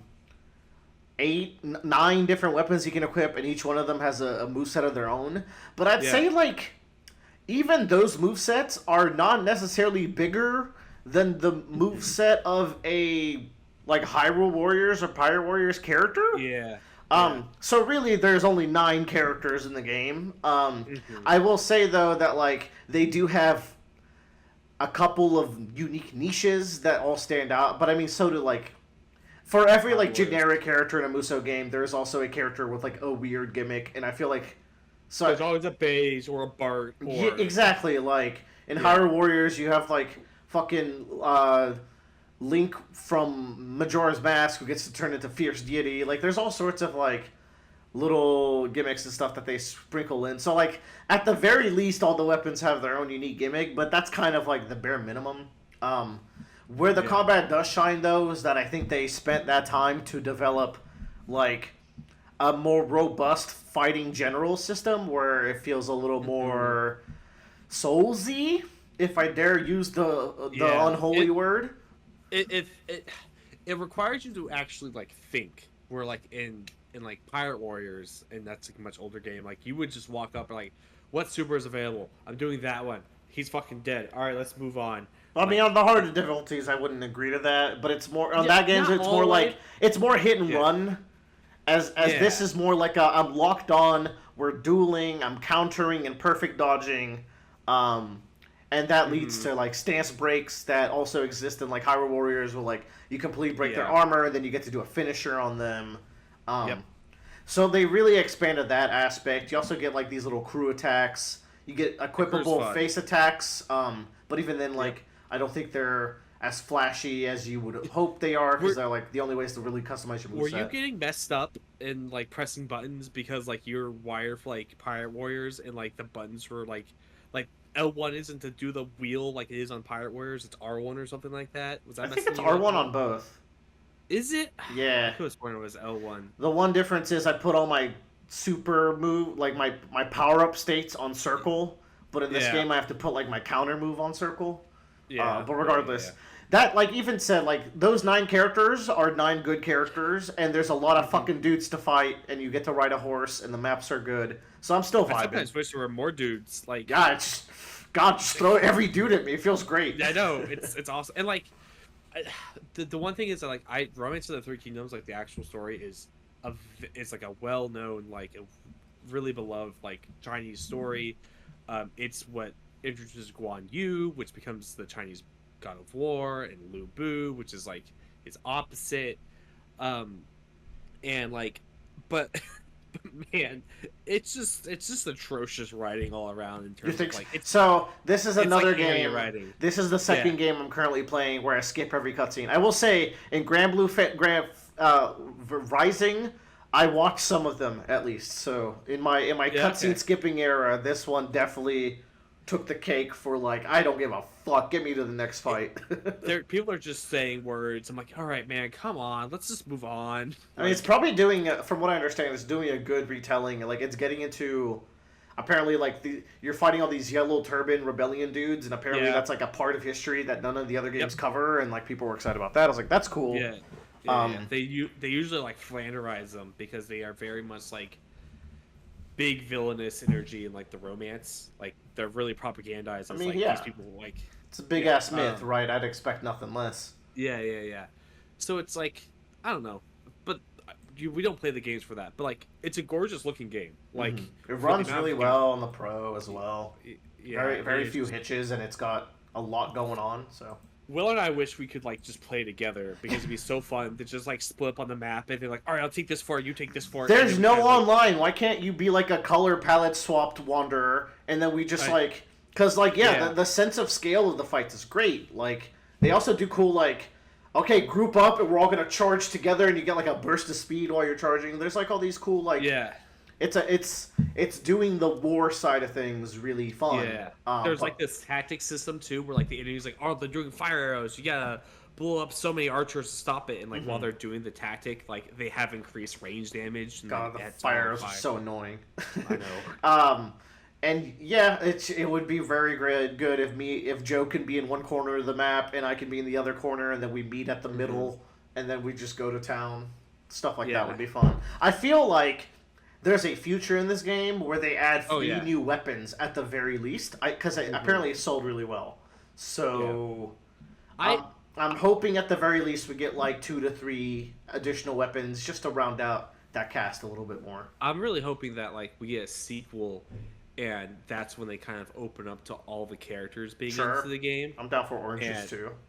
Yeah, and it's just like, okay, we can actually play as these characters now. Like, and also I bought this. I was like, I'm funding Pyro Warriors 5, and then just today they announced Pyro Warriors 4 is getting more DLC. I was like, this is made just for me. This is great. I did this. I did this. Will and I bought our two copies. They're like, pushed them right over the edge. Those were the 2 votes we needed, boys. Yep. We're good. You're welcome when I'm playing as Perona in the future. Yeah. All right. But, speaking of... Hold on. Where did we leave off? Speaking of the retelling of Chinese myths, once again, Joe, it's time. You've been long awaiting this, and I know you have. I have been waiting years for this. It has not been years. It's been about 2 years since I've read this book. Goddamn. I finished the Joe recommended, very strongly, book, Grace of Kings, by Ken Liu, I believe. Ken Liu, yeah. Yeah, this is the Chinese tax test book that Joe used to talk about, except that's actually the sequel. Yeah. Man, that's a pretty good book, Joe. That's pretty fucking good, brother. On all instances, the one thing I think that's the negative to the book is that it jumps around a lot, right?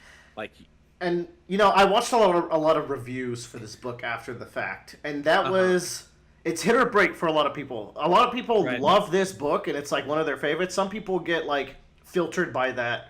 Like, for example, I watched Murphy. She really like got around to enjoying the jump around like vignette style reading. So I don't know if it's necessarily like a negative of the book. It's more of like it may not fit your taste, Correct, but that's like the one thing. Like when I told you about it going into it, and like I tell other people, it's like you should think of this as like, at least for the first half, like a collection of short stories that are tied together over this one war, essentially. And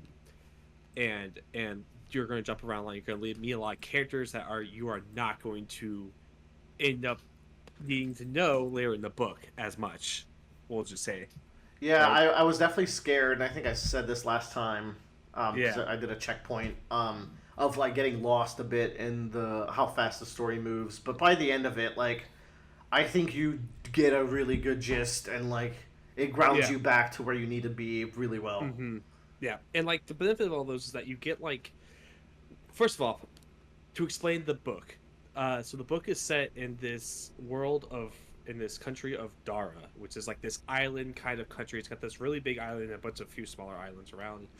The book starts off with like the coronation of this emperor that has finally conquered all the islands, but immediately there is some unrest going on about all of this. There's an assassination attempt by a man in a flying kite. Yep. And my ass was like, is this based on reality? I was like, did China have flying kites that I didn't know about? Like, yeah.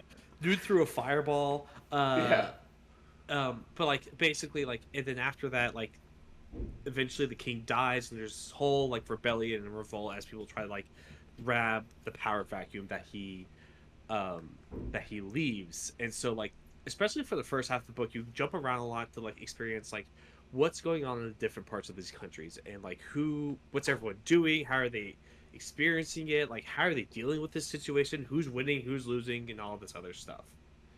And you're making a lot of progress in like who's in the lead, who's currently in control. Like stuff is happening. It's not just like random little glimpses of the world. There is a through line of like things are moving. But you are primarily following most commonly 2 main characters, I'd say, right? Maybe 3. I'd say 3, right? You have Kunigaru the Cunning, you have Mata the Mighty, and then Gia, who is Kunigaru's wife. I'd say those are the most prominent characters. Am I missing anyone?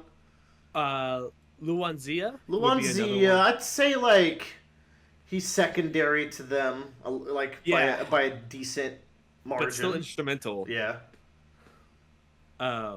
There's also, let's see, there's the Miro brothers, who one joins Kuni's gang, one joins Mata's gang. And there's also the gods that you jump in and see every once in a while. So my one negative with the book is I wish I had like a god cheat sheet. I had to like double check with Joe at the end. It's like, so what did this god do that was important? Because there's like, what, 9 gods? There's 8 gods. There's 8 gods, and it's the chapter they're introduced. It's kind of like the Dying Nebulous. King's like final like delirium kind of vibe, where he's like, was I a good, like he's looking at statues and then they start talking. I thought this was all hallucination, and it's not till the second time we touch back on the gods I was like, fuck, I should have paid way more attention, because that was like all actually happening. There was no delirium. That was like their proper introduction, and I'm never gonna catch up again. And I really didn't like some. I know that some of them are twins, and they represent like this island of fire and ice. There's the whirlpool god. There's this like trickster god, but I never remember their names. And then like all the other ones I forget. There's a turtle. One of them's a turtle. Yep. Like, I will. So I think that I would say the same thing. For this book, the gods are like, they usually just have like their paragraph or page of like what they happen, and so they're not necessarily like fleshed out as much, I would say. I think going forward in this series, they become a lot more like graspable in terms of like who they are and what they're going for. It's like you've been Tazu. Tazu is the whirlpool. He's the shark. He's the god of chaos and the ocean. And Cool. that motherfucker, that guy is one of my favorite like godlike characters I think I've read in a long time. Interesting. And like him and Lutho. Lutho's another one that he's the opposite. Lutho is the turtle? The turtle. Okay, yes, who is kind of Luanzia is the person he's hedged his bet on, right? So with these gods, they all have like a favorite to win or manipulate. Like they all have like goals that I feel are difficult to grasp, but the thing you can grasp is that they all have a horse in the race, and they try to like manipulate things to make sure that horse in the race is winning. They have rules and how they can't directly interfere, but they're very much toying with the lives of men in very subtle ways, like putting fishes in the ocean that have messages. Yeah. But okay, a human did it, but did a god influence the human to do it? So like it gets really nebulous, right? Right. So it's really like that's a great part of the story, and that goes even further in the later books, I will say. And I think that's the other thing about like this series is like I really like how the gods are situated in the realm of Dara. Like there's a lot you have to unpack and kind of like infer to how they operate, because they're not fully clear of like what they're doing all the time or what they can do, right? So but you kind of learn through this series like how they operate, which I think is really cool. But speaking more towards this book, the strongest part about this book though is Kunigara and Matsuzindu. Yeah, 1,000%. What? Yeah. I was gonna say, like, a potential weakness of the book is that it moves so fast that some characters may not get very well fleshed out. They really just feel like a role. But then there's like this core group of characters that get really good characterization, and none better than Kuni and Mata, who are just incredible, right? Like, let's show all the cards on the table here. Holy shit, bro. Yeah. The layers to these fuckers. And like what's great about them is that like there is an idealized version of each of these characters that you see. Oh man. Especially at the very beginning of the book. And then you get to chapter 30, and I was like, Willard, this is the part you need to, this is like strap in. this is the time when things happen, and you come to realize the actual version of these characters and who they are and who they like their true nature. Yeah, I was like, all right, Joe, read chapter 30. Unfortunately. Yeah. And then 31. Unfortunately. and then 32. And then there's some highs there, and then there's some lows, Yeah, and then the book just has like tossing you around the room. Yeah, in good ways, not like Yeah. in emotional roller coaster ways of like Yeah, relationship for between sure. these two characters. Fuck, man. And like I want to talk more, but I really want Bradley to read this book. I think he would really. I will now jump on. And Tyler asked me something. I was very drunk as we were going to sleep. He was like, "Is this book better than certain Stormlight books because they're both fantasy, right?" And I had a very definitive answer, and I probably would amend. It's tough. I would say this is easily better than Way of Kings and Oathbringer. I am a Rhythm of War lover, which is rare, so I'd put it there. I don't know if I like it better than Words of Radiance, but that's because like that book. Word of Radiance is pretty hot, dude. Really like got it really got in between my shard plate. You know, like it stabbed me in my weak bits. And it's just like a more traditional narrative. But man, this book is still kind of competing with it, which is fucking crazy. And like, I've never seen morally gray characters done to such perfection either. Yeah, that's the thing. It's like, it hurts. It's like people say like they love morally gray characters, and then you would read this and you're like, oh, those are not morally gray characters. Those guys are just assholes. To spoil the next talk real quick, Sopranos has a lot of morally gray characters. No, they're just dicks. This is more on the line of like how I feel about a Walter White and Jimmy McGill. Like, we're dealing with characters that like are so fucking good, man. Like, because there's more to them than just their worst moments, because they also have a lot of great moments, and I think that's how you like really need to balance out a morally gray character. Yeah, and it's just and they're human. That's the other thing too, right? Like it's they had it's because like especially Mata, right? Because like when you get down to like how Mata's introduced to you and the vibe that he's giving this Lu Bu motherfucker, this character from One Piece, like this force greater than nature itself.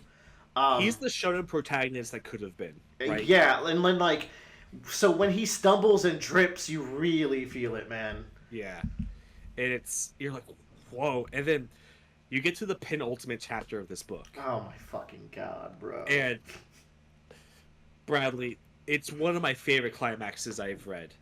I think the only other one that beats it is in the sequel. Like, are you talking about from like the singing to the horseback escape? I'm talking about from Kunigaru and Luanzia having a conversation in the carriage. Ah, dude, I had to stop. I was driving. I had to rewind and listen to that conversation multiple times because it's also preceded by Luanzia looking at that book that last time. I was just like gripping the wheel and being like, "No, don't do this." I'm with you. Done. That from like the ensuing action to the climax of that action to the denouement and the storm and the gods. Yeah. Oh. And man. Not a single word or dialogue is wasted. Oh, it's no. all so precise. I would say that about this book. It's a 25-hour audiobook. I think it's more than that, but maybe it was a 25 in my 1.5 speed, which it was true. But like the pacing is a little too fast, but it's great. Every line is excellently used. The author knows when to slow down though and when to speed up. He's really good at that, and the prose is beautiful. Yes, which is crazy because there's a language barrier here, right? There's a Chinese story, so like I always get worried that things are gonna come out feeling a little clunky. He knows English, like he wrote it in English, but it's it's very Chinese influence. Sick. Like, it's okay. got a lot of All right. Well, that Chinese explains. Like tradition. the prose Yeah. is top notch. Yeah. So he's really killing it. So, but he's definitely incorporating a lot of like Chinese and Asian mythologies and traditions and like literature works into it as well. So like, there is a little bit of a culture gap if you don't know fully. Which thankfully I've read the Three Kingdoms and I did a lot of like just kind of Chinese literature like Nah, it's fine, dog. way back. But yeah, but still like, he creates his own mythical stories, and you would think they existed in real life, and they might. But like, like the Whale and Remora is just like, man. Like, it's so good. no, Joe's right. Like the climax is incredibly good. Like you're just hooked onto every word, and you can see the writing on the wall, and it's still such like a beautiful painting that it's making. Yeah, and it's just sad, man. I have a tagline to like summarize the book, but I'm almost afraid to say it. Is there any interest of this book to you guys? Because I also think Tyler would like this book because he likes Stormlight. Yeah. So I feel like he would like this as well. I might get into it. No, this is definitely on the list. Yeah. So like I need y'all to mute me for like 35 to 40 seconds.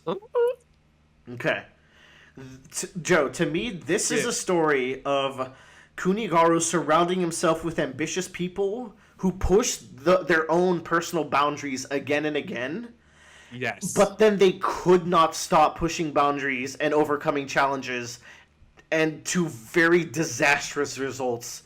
And now you're left with this like government system that has me a little scared because like I don't think Kuni's the worst of them, but like I am deeply worried about the people he surrounded himself with and how that's going to reflect on him, you know. So yeah, I can tell the gang to jump back on. Yeah, I think you're correct in that assessment. But like it's interesting, right? Because like the thing that made them so good for the roles are what kept going beyond where it needed to go and pushes them all to too much ambition. Yeah, it's okay. Yeah. Anyways, I love this book. There's like a really like of the entire series, it's the book I would want to read the most because it's so singular too. Like you could just read this book and be like, it's done and it's over with. Yeah, like, unfortunately, Joe, I'm definitely reading the second book, especially because every single review I watched, and then I would watch like the first few minutes of the review to the next book, or like someone discussing the series at length, and they'd be like, "Yeah, Wall of Storms is like the greatest book ever made," and I was like, "Oh, cool, cool." Yeah. Is that your favorite book, Joe? Of the series? No. Yes. Okay. Not of all time, but of the series. No, but like it definitely like the series itself has like landed like very like hard into my top 5. Nice. Nice. So it's what else is up there? Like Expanse or in terms of books, Lord of the Rings, to me this is like second to like Lord of the Rings. You know, pin on that. I rewatched Lord of the Rings. You did? For the first time a little while ago. Like I was hanging out with some people and they were just like they throw Lord of the Rings on. If this time I actually sat down and watched, like those movies are really good. Anyways, that's where Zoro, Sanji, and Luffy originally come from. Yeah, three hunters. That like vibe of the monster trio. I can see it. But like, I think Frodo is a very easy character to hate, but I think he's brilliant. We're not going to talk about Lord of the Rings because we'll be here for another 3 hours. No, we can't be doing this. Yeah, just like a single movie. But like to me, like it was the same vibe of like, okay, this is like fantasy at its peak again. Like to me, like it's up there with like Lord of the Rings. Of like, I don't know why it's not talked about nearly as much because it has all of like the political intrigue of like Game of Thrones, but it also has all that high fantasy action that's like Lord of the Rings or Stormlight. Like it has all this different stuff. Yeah, I like the magic system in this, as in like it's like one of those nice and nebulous one, or people just doing fancy arithmetic or like fancy tricks, but like there is magic. It's just like very low power. I really like these like If you're gonna do like a fantasy setting, you either do like really cool magic, like go to like manga as an experience, as like a set for like get into that as an inspiration for powers, or you go really low magic like this. Those are my favorite types. Okay, so Wall of Storms. It's weirdly got the same vibe of like Grace of Kings to me, where like I think the first half is like really good, really enjoy it. There comes a moment when a character says thank you, and I could feel him reach down my throat and turn my stomach inside out and told me to live with it. Period. Bradley? It is I. But is it... The villain in the Wall of Storms makes me consider that the Griffith did nothing wrong crowd might have a point. They finally got Joe. It's I can't stress enough, like, the villain in the Wall of Storms might be the most evil person I've ever read. What the fuck? And he's so human, and it's just like I like this. I could not fathom.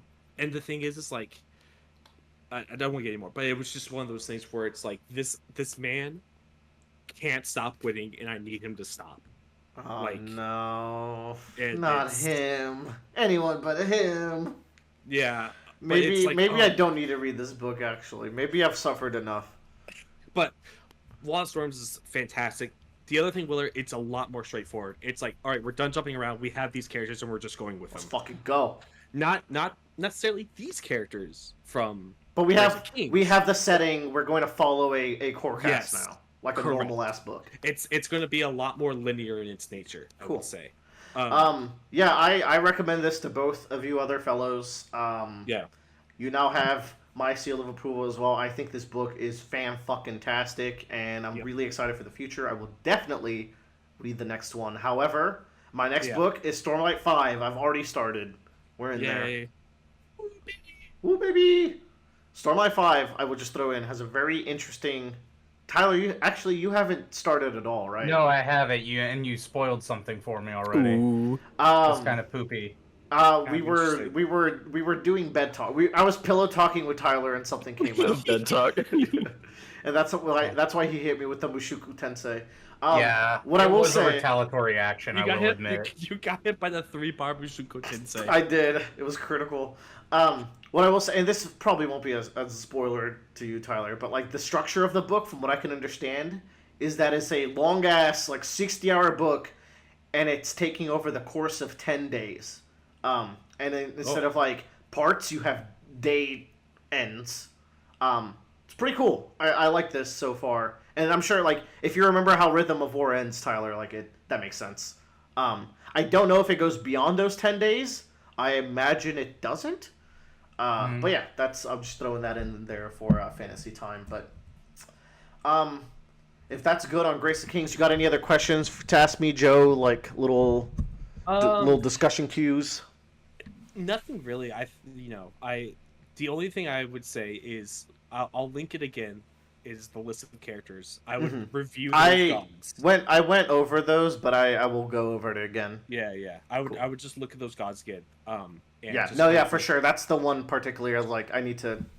Go over that again. But I'm excited when you start. What's it called? Wall of Storms. Wall of Storms. Are you gonna read Expanse next?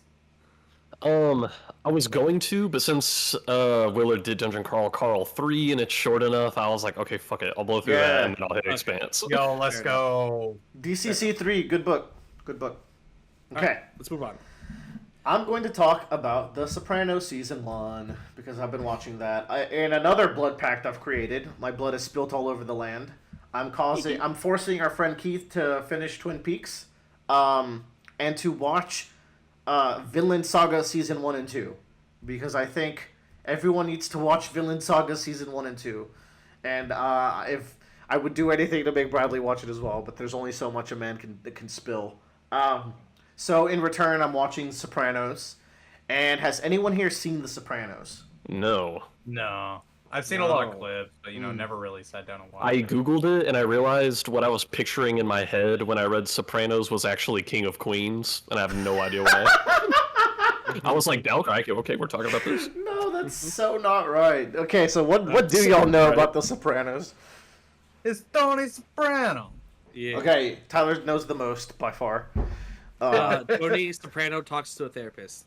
Yes, so Italian. I've seen a fat guy get mooged inside of a diner. That could be The Godfather.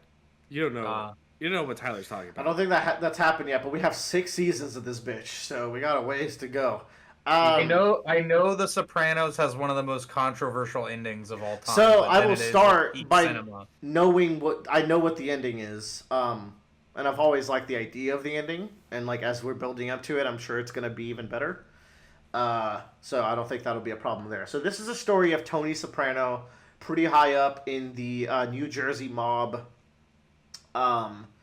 He's going to see a psychiatrist, a therapist, because he had like a little bit of a passing out episode, and his doctor recommended it. And the psychiatrist is Melfi, and many scenes are intercut with Tony talking to Melfi, and it's very meta because the show is dissecting the character of Tony Soprano within the show. And then, likewise, there's another character called Christopher, who is like Tony's nephew, who's very high up in his chain of command, very, like, kills people, mobster guy. But he's, like, much younger. Like, he's, I don't know, like, late 20s, early 30s or something. It's hard to tell. He's, like, an Italian gangster man. He could be anything. And Christopher is kind of very interested in screenwriting and acting. So, like, through some of his storylines, you also get a meta-narrative way to kind of dissect storytelling and also acting. So, like, a lot of, like, little meta elements in the story. But, the show is already, like, Tony's rise to power within the organization. Not through, like, big power plays or anything, but just, like, playing his cards right as things turned on him and he flips them around and gets into a position of even greater power near the end of the season. Tony's got a family. He's got a wife who has a lot of friction with him. She's very Catholic, but she, like, still lives with all of Tony's sins. Like, she knows exactly what he does for a living. And then he has 2 kids. One's a middle schooler named AJ, and one is a senior named Meadow? One of the two. Meadow, I think. Meadow knows what her dad does, and she's very flippant about it. She's like, she has a good relationship with her dad, but, like, she also knows that he's kind of scummy, so, like, she is a little bit rebellious in an interesting way. She's an interesting character. And then Tony's got, like, his group of men that are, like, kind of comic relief, kind of horror villains at different, depending what the scene needs. And it's overall really good. This was, like, the first prestige drama, from what I understand it. Like, this, like, I think Twin Peaks in the 90s kind of set the standard for, like, long-term storytelling in a TV show. Well, this did, like, the first dramatic anti-hero twist, and then Lost kind of revolutionized what, like, the idea of, like, the progression and momentum of a season. And then, like, I feel like that eventually gets ironed out to the, like, Breaking Bads and Better Call Sauls and Severances and, like, fucking, what's that one everyone loved? Succession, Game of Thrones, like, that's the, like, kind of lineage of premiere television. So this is, like, one of the grandfathers of it all. And definitely the grandfather, I would say, of anti-hero as we have it in modern, like, culture. That's the thing about Tony, right? Like, he is very much, like, an evil person, but he is not that evil, you know? Like, there's layers to this, and he's got a lot of charming aspects, and, you know, he's not, like, flippantly, like, blows up and kills everybody off of a whim, he's definitely not the worst case scenario you could have of, like, an anti-hero. He's got a lot of positive traits, he's got a lot of sensitivity that he's exploring, but, like, stuff that he wasn't allowed to portray as a kid, and it's kind of, I mean, he grew up pretty early into this life, so he's kind of been doomed from the beginning, and it feels kind of sad, because while you're seeing him break these things down with a therapist, you're like, there's a version of you that was, like, a pretty upstanding guy, and you kind of yearn for him to touch base with that version more, and you like are definitely disappointed more often than not, but not always. And that's kind of like the balance you have to go with Tony. Everything in the show's pretty good, but you're definitely there waiting, in my opinion, for the next therapy scene. Like, they're always good. They're always interesting. The chemistry between the two characters is really good. Tony really wants to fuck his therapist. Like, it's very funny. Yeah, like, ultimately, there's a barrier between me and particularly American mob stories. There's like something about it, because it just feels sometimes like a excuse to have like debauchery and like shock value scenes, and I get some of this in like Goodfellas, and like Goodfellas is very much carried by its impeccable storytelling and pacing, and not so much its subject matter for me. And then in the Martin Scorsese flip, The Irishman is so fucking boring. I don't give a fuck. Like, that movie's ass, in my opinion. It's so long. So it's like, I just don't think American mob stories are necessarily for me, because it's just like it's got the same type of characters, you know. It's like the mythos, but I feel like it's specifically the American ones, because then you go to like Yakuza, and like, because everyone's just like such a goofy ass over the top character, and you feel like it's a better vibe. And at the end of the day, like, Kiryu grounds that world in optimism and stuff like that. So you can sit through the most horrific scenes because you have Kiryu to fall back on, and like, there's great anti-heroes in those stories as well, but you have like a nicer center than these stories. And I think Tony, though, is not doing a terrible job at that. I think he's easily the best character in the show. He's actually like fantastic. And then it's like sometimes the other characters are like characterish. Ugh. Yeah. Caricatures? Caricaturish, whatever. Fumbling the word, yeah. Struggling here. So yeah, I'm quite enjoying it. It's very easy to throw on the side. It does seem like it's going to end up being a little too long for what it is. And it's missing that, like, polish that I think the other shows have. Where, like, in these other slow burn shows that come after it, I'll, of course, reference my Vince Gilligan, Peter Gould duology of the Breaking Bad universe. Even in the slow burn aspects, the writing always feels really tight or deliberate or interesting. And here, there's a couple of, like, genuinely fillery episodes, like episodes that don't feel like they're exploring anything new about these characters. Or if they're exploring something new, it feels really one-off. Like, there's definitely some serialized ass episodes. So it definitely had some room to grow. However, I'm on season 2 right now. So far, it's pretty good. Cool new characters have been added to the mix. The tension's good. So I feel like it definitely can get there. But also, Keith and Trash, who both have watched this show, they're like, yeah, like either season 5 or 4, one of them is really bad. So I'm like, oh, cool. You guys are really selling me on this show. This is great. So I don't know. We'll see how it goes. I'm pretty optimistic about it, but so far so good. I will also say Tony's mother is an abysmal character, and not like she's badly written or acted. That woman is a new brand of evil that I don't think I've run into before. So that's really fun. I'm surprised it hasn't really been like... Do you know what happens with Tony's mom? I don't. It's about the actress. Oh, no, she probably dies, I'd imagine. She looks pretty old. But then they keep the character around? What? Yep. So is it a recast? Nope. Did it? What? Puppetry? Like, what the fuck? Early 2000s CGI? Yeah, I've seen some clips of it because it just shows up on my. Because I get the. Oh, I get the, no, dude. I get the mobster TikToks because I do like Goodfellas and stuff like that. Yeah. Goodfellas is great. Yeah. That comes. It's the shitty Italian mob story that could, and it did. Yeah. For years, preaching to the heavens. Yeah. But yeah. That's awful. Like, I'm really upset to hear that. But man, she's like Did it already happen? I wonder. She's not in season 2 very often, but I mean, she's not a CGI monstrosity No, yet it's either. it's later. It's like way later from what I Oh my understand. god! But yeah, this is like a very nurture versus nature story. There's also the worst assassination attempt in all fiction that happens to Tony in season 1. Like, it's clown shoes that he gets out of this, but he does. And yeah, just going through my notes. Tony's mother sucks ass with 5 S's. True.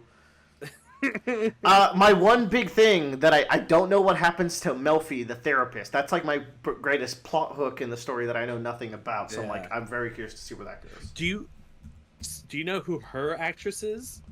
I mean, she kind of looks familiar, but She is Karen from Goodfellas, the wife that gets married into the mob. shit! What? She's like the second best Yeah. character in the movie. That's awesome. Yeah. So, Wow, she looks way different now. Oh yeah. Well, I mean, Must be the haircut What? and the age. Yep. But yeah, so far so good. Gabagool. Gabagoo gabagoo guy. I have a movie block here that I'm gonna try to move through as fast as possible. How familiar are y'all with the discography or filmography of M. Night Shyamalan? I'm about as familiar with it as I am with like Cosmonaut Marcus video. Damn. Tyler, you've probably seen most.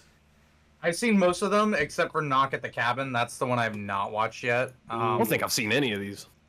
Yeah. So these are all his movies, but these are the ones I watched in this stretch. So a couple of other movies he's done that are not on this list I have here. Have you watched Devil? I've not watched Devil. I think Devil might be one of my like weird favorite ones. That's like his first or second movie, no? No. Then it's not one of his movies. Yeah, no, it is. It's a 2010 one. Joe, do you remember this from the Cosmonaut video? Because that forced me to watch these movies that I had been meaning to watch for a while. The Devil? I don't know. I don't remember it coming up. Other movies... Devil is one of his, and it's one of his best ones. Some of his other movies, Bradley, that you might know is Sixth Sense, Split, or Signs, the one with the aliens, and Mel Gibson. So he wrote Devil. He did not direct Devil, which is why it wasn't in that video. I see. And then there is Split, where like James McAvoy is a split personality, like serial killer thing, and those are it, I think, that aren't on this list. So for this binge, I watched Unbreakable, The Village, Glass, Knock at the Cabin, and Trap, which just came out last year. So I didn't even hear Did you about Trap. watch the Unbreakable Glass trilogy in order? No, I watched it Split, then Unbreakable, then Glass, because I had seen Split prior. That's fine. If you watch both of them, it's not like an actual order, but you have to watch both of them before you can evolve into Glass. So, how do I want to tackle this? Should I go like least favorite to most favorite? I think that's a fun way to do it. But I don't. Okay. So, least favorite and the only bad hold movie. Hold on. Oh, Old is another wanna- movie he wrote, but Hold on. I want to predict. okay. We got at the bottom, Trap. Then maybe Knock at the Cabin. Then Split, Split's not on this one, but okay. Glass, Village, Unbreakable. I think Glass is at the bottom. Then it's going to be Knock at the Cabin.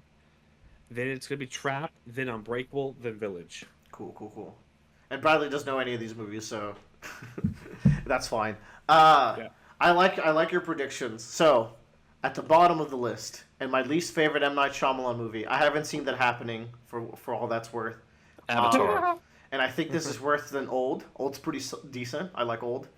Oh shit, Avatar. Actually, yeah, at the bottom of the M. Night list, if we want to include everything. Avatar: The Last Airbender. It's Avatar: The Last Airbender. That shit's ass. Yeah. But Yeah, next is Glass. This movie. Glass is ass. This movie's Glass is kind of. ass. This movie's kind of booty. This is the trilogy ender for this weird trilogy of like superhero movies that M. Night made. It's just kind of weird. Like, it's trying to break the mythos it's set up in the previous movies by having a therapist show up and be like, none of the things you think happen are real. You don't have super strength or durability. Your split personality disorder doesn't give you powers, and you're just a guy whose bones break easily. And it's like, cool. Why are you trying to do this in this movie? Like, why are you trying to like undo everything you set up in the other two movies? So like, what's the point? And what was the point? The point was that she was lying, and the twist is that she's part of an organization that is trying to suppress these kinds of heroes. But the big twist of the movie is that they shipped out some footage of what actually happened that night in the Glass story, and now the whole world knows that there's superhero people out there, except like people could still be like, oh, that was edited. I don't want to spend too much on this one. James McAvoy is really good in this. As he was in Split, he's playing multiple characters. Bruce Willis does not have the sauce in this one anymore. It's a real shame. Nope. His son from Bruce. Unbreakable's in this one, so that's good. It was nice seeing them again. And it just kind of lacks the visual strength that any of M. Night's movies have, because like, while M. Night might write some dumbass shit, he puts a lot of effort into all his movies. They all look really good. He's putting like his all into the actual directing of them. This one just kind of looks kind of all right. So like, I didn't really like this one very much. What's next though? This is what's tricky. I would say the other 4 movies here are all really good. Okay. I'll say Knock at the Cabin's next. People do not like this movie. I don't understand why. I think this is a very good movie. That's the one with Dave I've Bautista, heard- right? Yeah. Yeah, who seems awesome in the movie. He's to be so honest. fucking... I'd say he's the star of the movie, but that's not to take away from the main characters either. I mean, I guess Dave Bautista is the Corteri main character, but the story of this movie is a gay couple and their adopted daughter are spending a nice, like, weekend at a cabin. And Dave Bautista, Ron Weasley, Crispy Espacito, the lawyer girl that from Better Call Saul season 4, where Jimmy, Okay. like, she's doing the thing, and they're like, she's trying to get an internship at HMM, and she doesn't get it because she shoplifted once, and Jimmy's like, you know what? Fuck them. You go be the best lawyer. She's like, oh, okay. That girl. And then a person who I don't recognize from anything else, but it's funny that Ron Weasley was in the mix. They show up, they knock at the cabin, and they like, hey, we have shovels and pickaxes and weapons. You're gonna have to hear us out. One of you 3 family members has to kill another one of the other family members, or the world's going to end. Ooh. And they're like, what? Just kill us already. Like, what is this nonsense? Like, okay, you're breaking in to kill us. Go ahead, do it, I guess. No.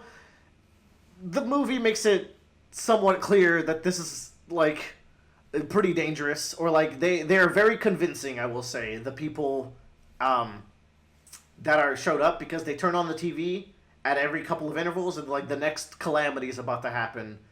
And then a calamity happens on television. But then the characters, like, counter-argue that with logic. It's like, okay, you could have pre-recorded this. Or, like, how do you know exactly what the lady at the newscast is going to say? And it's because these people dreamt of what was going to happen. And what's worse, that they dreamt what happens after they fail, which is apparently a horrible world of death screams and fire and something so haunting that these people just had to go out there that day. And they show up, they, like, take a flight. Turns out they're all wearing, like, they all show up, they see each other, they're all wearing what they saw in the dreams, and at that point they're convinced it's like, how are we all here, and we all dreamt the same thing and came to the same conclusion, we're here, okay, I guess we gotta go up to that cabin and do this thing, because this is real. And, like, the cool thing about this movie is, to me, I don't want to say anything, because Tyler probably wants to watch this. I'll go mutesy. I'll mute you for 30 seconds. There is no twist. The world is going to end, verifiably, if they don't do something. And I think that's what people don't like, because the movie's kind of, like, set in stone, and, like, at that point it plays out kind of predictably. But I think what's strong about the movie is actually just kind of seeing the family break down and come to the conclusion and that it is real and like try to talk out of it, but eventually coming to understand and believe in it. And that's interesting because you said that's the part people don't like, but to me, I thought that's kind of the part that sounds cool. Yeah, it's very good because like I like how he builds up the tension and drama, and not necessarily like this isn't an M. Night Shyamalan twist kind of movie, but I think it plays to those strengths really well. So, let me tell Tyler to come back. Next up is Trap. So, the premise of Trap is one of the funniest premises of a movie I've ever seen. So Bradley, you're probably the only one who doesn't know the premise of this. So let me break it down for you. A dad is taking his teenage daughter to a pop show. The pop star is M. Night Shyamalan's niece, so it's kind of just an excuse to get her in the movie. But she's kind of fucking banging, though, with her pop songs. But it turns out that the entire concert is set up to trap one particular serial killer who they knew would be at the concert. That serial killer is the main character dad. Oh my god. So, like, it's revealed early. Like it's super like you're revealed like the dad gets to their seats. He's like, I'll be right back, babe. He goes to the bathroom, pulls out a phone, and you see like an Asian man like padlocked and gagged in a basement in a live feed in the dad's phone, and he's smiling. He's like, nice, because that's his current target. And it's like, oh fuck, this guy's a serial killer, and this whole concert is set up to trap him. So the first half of the movie is just him like Looney Tuning his way out of situations to not get caught in this scenario where like he's dead to rights. They have him profiled. They're gonna find him, and he kind of weasels his way out in such hilarious over the top ways. But like, it's all done with such a like M. Night little like you can feel him giggling behind the camera as he's like doing some of this. So it's really fun. The second half takes some interesting turns that I did enjoy liking. Next up, and the second best movie, and one of the best M. Night Shyamalan movies, I'd put Sign over it, but my favorite one is my second favorite of this list is Village. So damn, I was almost there. You were I was like, oh my god, he's got it. Me, that's right. The premise of Village is that these people live in a village and there's scary monsters in the woods, and that's all I'm going to say about that. There's a really good twist to this one. Tyler, have you seen this one?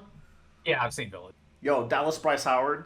Damn. I saw Village when I was younger, in my teenage years. It's got a hit different. Oh, yeah, so, this is before I, like, understood subplots and like what M. Night Shyamalan was known for and everything. Mm-hmm. Maybe I should rewatch it now that I'm older, because like 13-year-old Tyler thought this was one of the worst things given to mankind. No, you won't hate it. There's no way you'll hate it. It's too quality. I felt disrespected by my time. God, so you were always like this. Yeah. But in hindsight, like, I like more weird things now. I think I've evolved as a person. Yeah. You've grown. I should probably give it a rewatch. Yeah. But yeah, no, I was just like...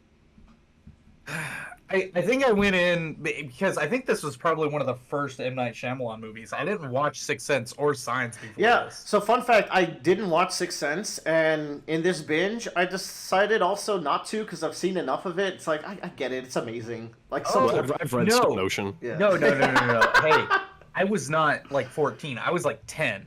Oh man, you're not. Movie. Yeah, okay, that's fair. You're not. I was not evolved enough to because, appreciate this movie. A strong part of this movie, I think, is also Joaquin Phoenix and Dallas Bryce Howard's performance. Actually, there's a lot of good performances in this movie. So, like, yeah. I knew the twist going in. I will say that. So, it was still a good movie. Yeah, I'm sure that helps. Yeah, I feel like not knowing the twist would be fucking sick, though. It's a 10-year-old Tyler would beg to differ. Yeah, but 30-year-old Tyler, if you didn't know the twist, might like it. I think it'd be weird enough and you'd like it. And then we get to Unbreakable. which is one of the best movies I've ever seen. Like, what the fuck? This movie is sauced out of his fucking mind, brother. Like, the opening to the hospital scene in this movie is just executed so perfectly. Like, M. Night is at his best filming here. Like, the movie looks great. The cinematography, the camera work is fantastic. The acting is insane. Every single line of dialogue is, like, perfect and moving the plot forward at the perfect pace. The premise of this movie is Bruce Willis is in a train coming back from, like, Philadelphia or something, or going towards Philadelphia. The train derails. He's the only survivor. His son starts prodding and testing and finds out Bruce Willis has superpowers and is like full durability and super strength. And it's like a superhero movie before superhero movies had like the formula they have now. So it's a really slow burn. And there's only one real action scene of him superheroing. And it is the most satisfying scene. Like, it really builds up to it. And, like, it's so epic. And, like, just substance and style in all ways. The characters are amazing. Just, like, scene after scene banger. I almost wish there was more of it. But then there's, like, this final scene near the end where Bruce Willis, like, slips a newspaper to his son. His son's been wanting him to, like, do something with his power. But Bruce Willis, like, is a grown-ass man. Like, what happens when you're a grown-ass man and you find out that you're a superhero? Like, you're not a shonen protagonist anymore. You don't have time to, like, do that. So he doesn't want to really believe it. But he goes out and he does something heroic. And he slides a newspaper to his son and just, like, gives him a knowing look. And, like, you can't tell anyone. He, like, holds up a shush. And his son just, like, almost holding back tears. It's like, yeah, Dad, I got you. Like, I'm going to keep your secret. Like, it is such a earned, built-up scene. So it's like...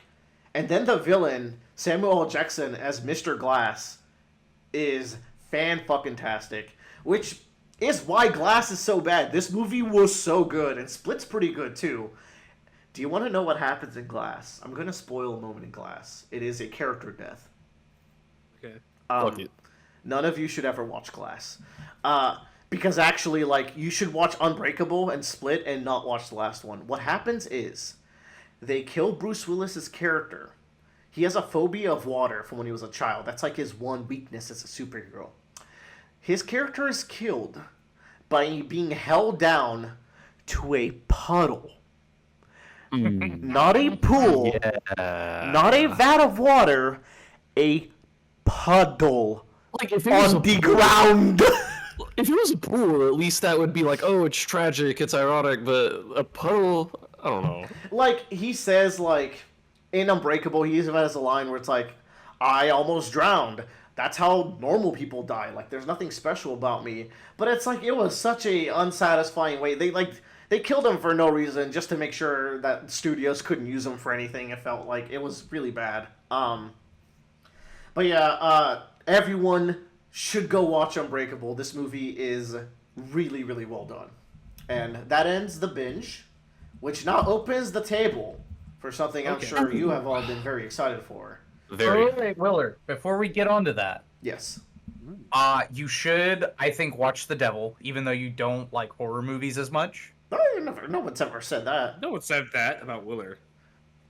You don't like my garbage horror movies as much, you know? I'm a Terrifier fan.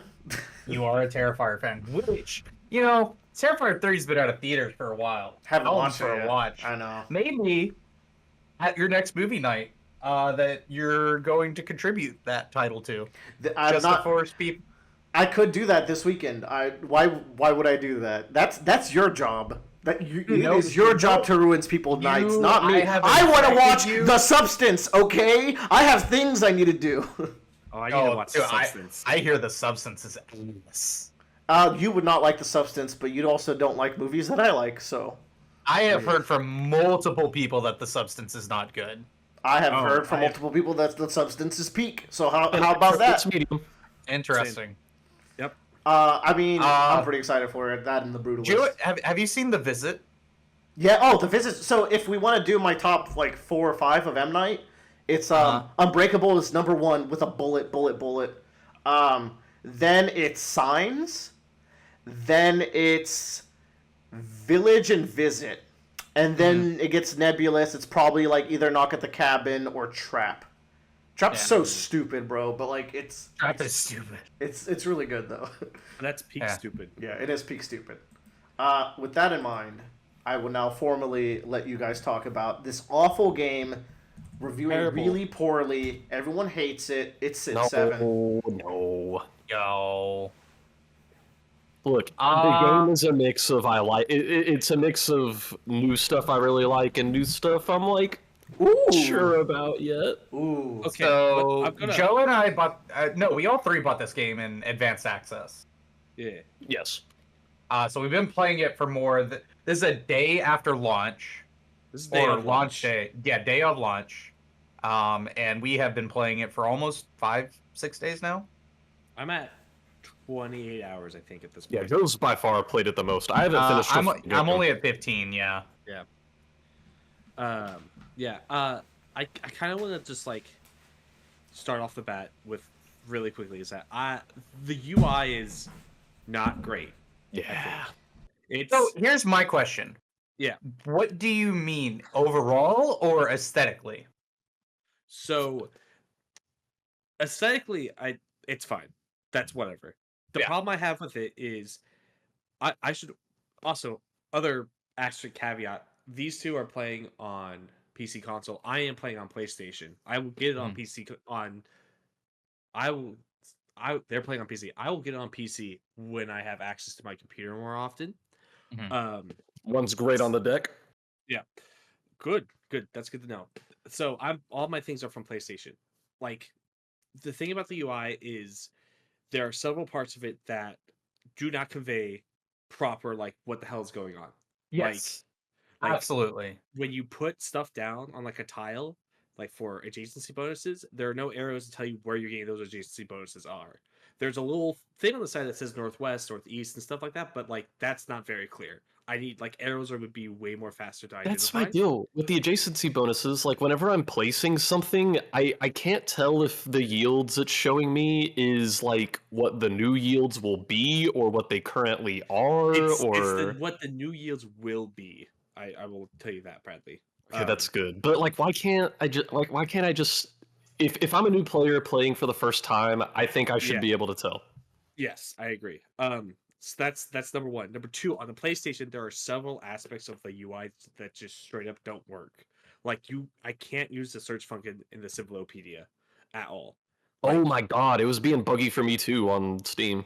Yeah, like I can't hit the enter button to like submit my search into the search bar. There, when you hover over stuff, it doesn't tell you what it actually does. You don't know where your buildings are from like a distance. Like in Civ 6, all the buildings were like colored, so you know, like, oh, that's where my culture buildings are, there's where my science buildings are, and so that visual clarity is really bad. There are times where like there are times like during like the AI turn that like it doesn't tell you important events like a unit dying until afterwards, so you don't even know that it's gone. The important notification, or like not things you can respond to, but things you should know, is like hidden in another window and like this exclamation mark. I don't know how much stuff I missed out on before I realized you could open that window. I thought just nothing was happening. Yeah, so like that's another thing too. It's like, what the fuck is going on here? And so like there's just a lot of obtuseness and clarity that to me is like the root cause of negativity for this game. Like to me, like it all comes down to like there are just parts of this game that I just don't. I'm not being told clearly what I need to be doing or why things aren't working. For me, the really weird part was the first time I came across a city, state, or independent. I'm still not 100% sure on the difference, but I see Napoleon's big picture next to it, and I haven't actually come across one of his cities yet. So I'm like, okay, well, I see a big city with this dude's fucking picture on it. I'm assuming it's one of his cities, but it's not. It's just some random fucking town that likes him. It's a suzerain, yeah. So like, but I don't know. I didn't like that much. Yeah, and that's the other thing that on the PlayStation, I don't know how likely this is. There are multiple times where like there are menus that layer on top of each other, So it gets very cluttered very quickly. Um, s- there, there's also a lot of control issues I don't want to get to on the controller because they're such a personal thing. Like they're issues I'm dealing with. So That's they're that's kind what's of up? what I was asking earlier. Is like, are you Yeah. running into the same situation with like what did we play? Darkest Dungeon 2. Oh, where I was, not necessarily. It's more of like, so the biggest thing I have is the left stick controls like your cursor, and your cursor is like it highlights a tile on the ground. Mm-hmm. So like you select things that way. Your right stick is like your pan, so you can pan across the world quickly and see.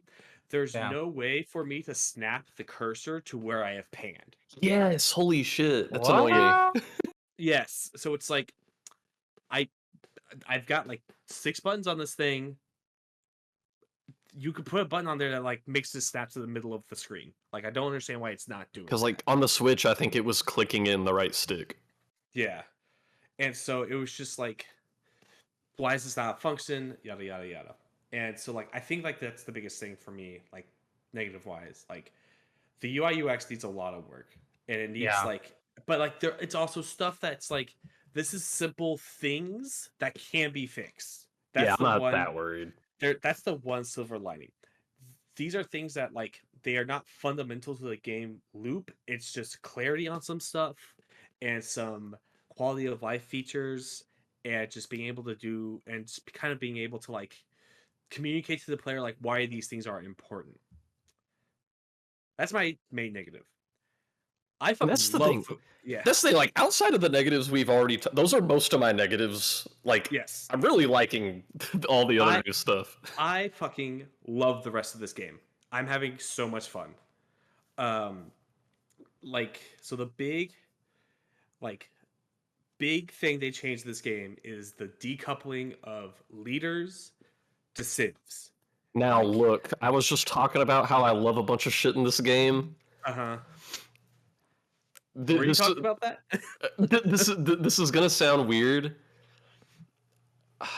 A lot of the stuff people say they don't like in terms of like era switching, Uh-huh. in like the leaders are decoupled from the empires and each have their own bonuses, so you're kind of building your own custom civilization.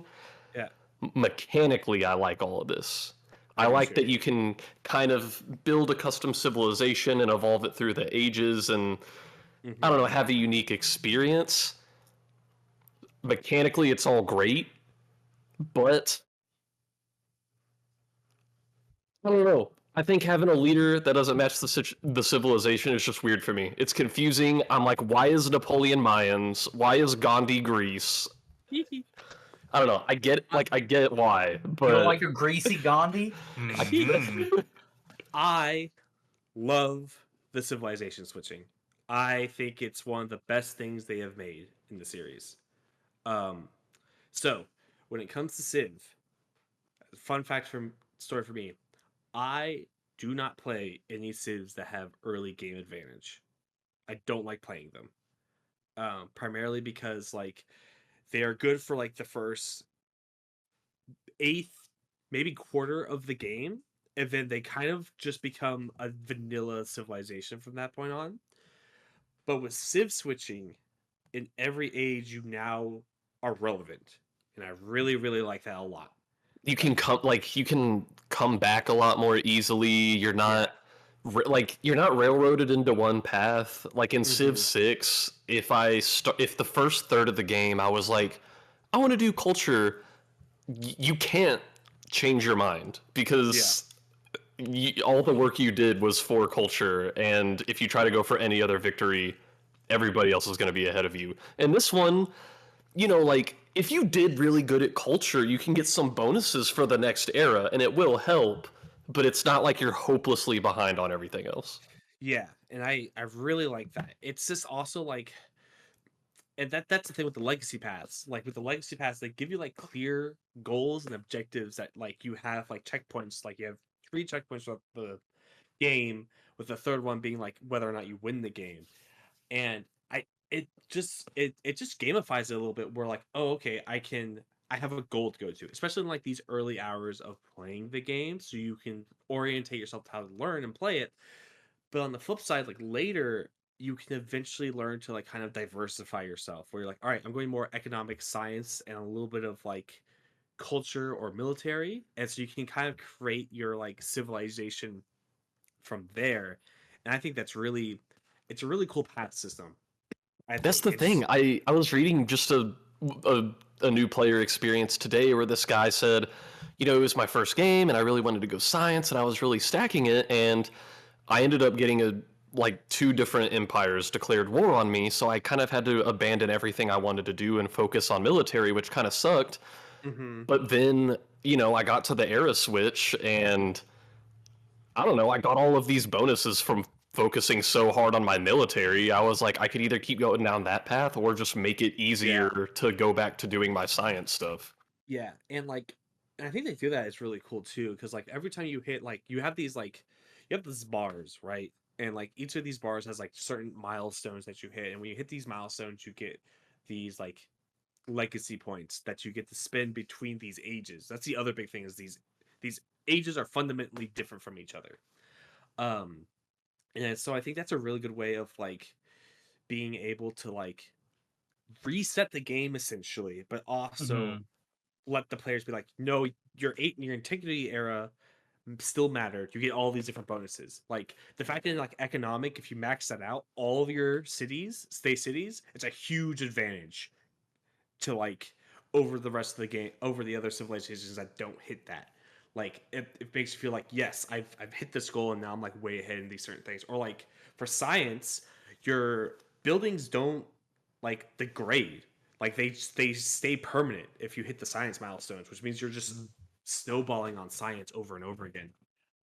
But I think like with the age switching, it fixes the big problem with Civ, where like there comes a point where like as a player, you're just so far ahead, you know you're not going to lose. You just have to get to the end screen, and that could be another like 4 or 5 hours sometimes, depending on where you hit that point. That's me right now. I'm at that point. Right, but you're at the end of the game. You're in the modern age at this point. Yeah. And like, but like having those different like age switches, and it kind of resets everyone to like not entirely equal, but within the same realm of each other. It makes it so that like you're all like every like 3 or 4 hours you have to be re-engaged and resetting everything up. And I think like you're not necessarily playing one big game of Civ, you're playing 3 smaller games of Civ. And I think that's really good and provides like really good easy breakpoints for yourself of like, I can step away now, I finish this area, I'll come back, and I basically I get to start a whole new game of Civ, but like not really. It's a really smartly done system, I think. I don't know how y'all feel about it. No, I think the ages and legacies they're fantastic. Yeah. I was really skeptical when I first heard about them, but after Same. actually trying it, I'm like, no, I like it. Yeah. I think a really cool thing about it is like usually in a lot of these games, like if somebody goes military, like military science, they'll just kind of run away with the game. And their goal is to end the game within literally like the first 600 years or something. Yeah. And I feel like that's a lot harder of a challenge to do now because your individual units don't level up. Your military commanders that provide your main support are very expensive. They're very vulnerable too. Like yeah. And it's it isolates technology within each age, which is something I'm really a big fan of. That one is I'm really weird on because it makes it the texture tree feels very like compact. So it's like I feel like But I'm you always have 2 tech trees now, that's why. True. You do have 2 tech trees now. So like Yeah. that's another big thing. It's a lot to juggle. Which is good because like science has been like king of like getting everything done really quickly, and so now that that's been slowed down, it really helps balance everything out.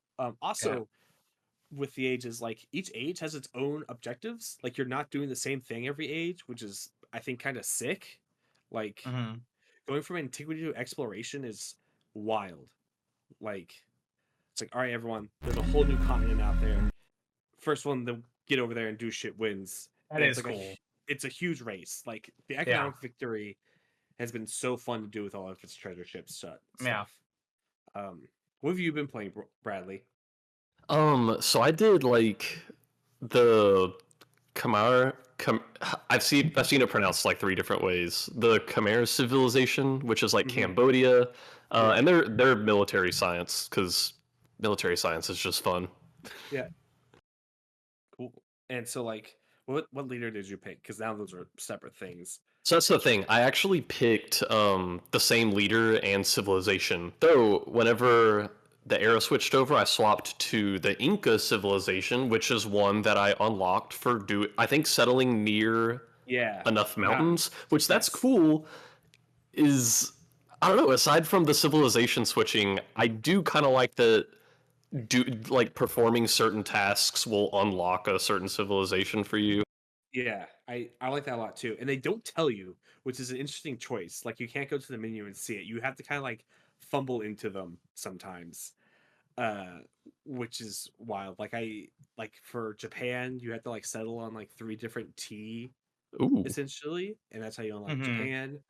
Um Mexico was like settled in deserts and distant lands, I think.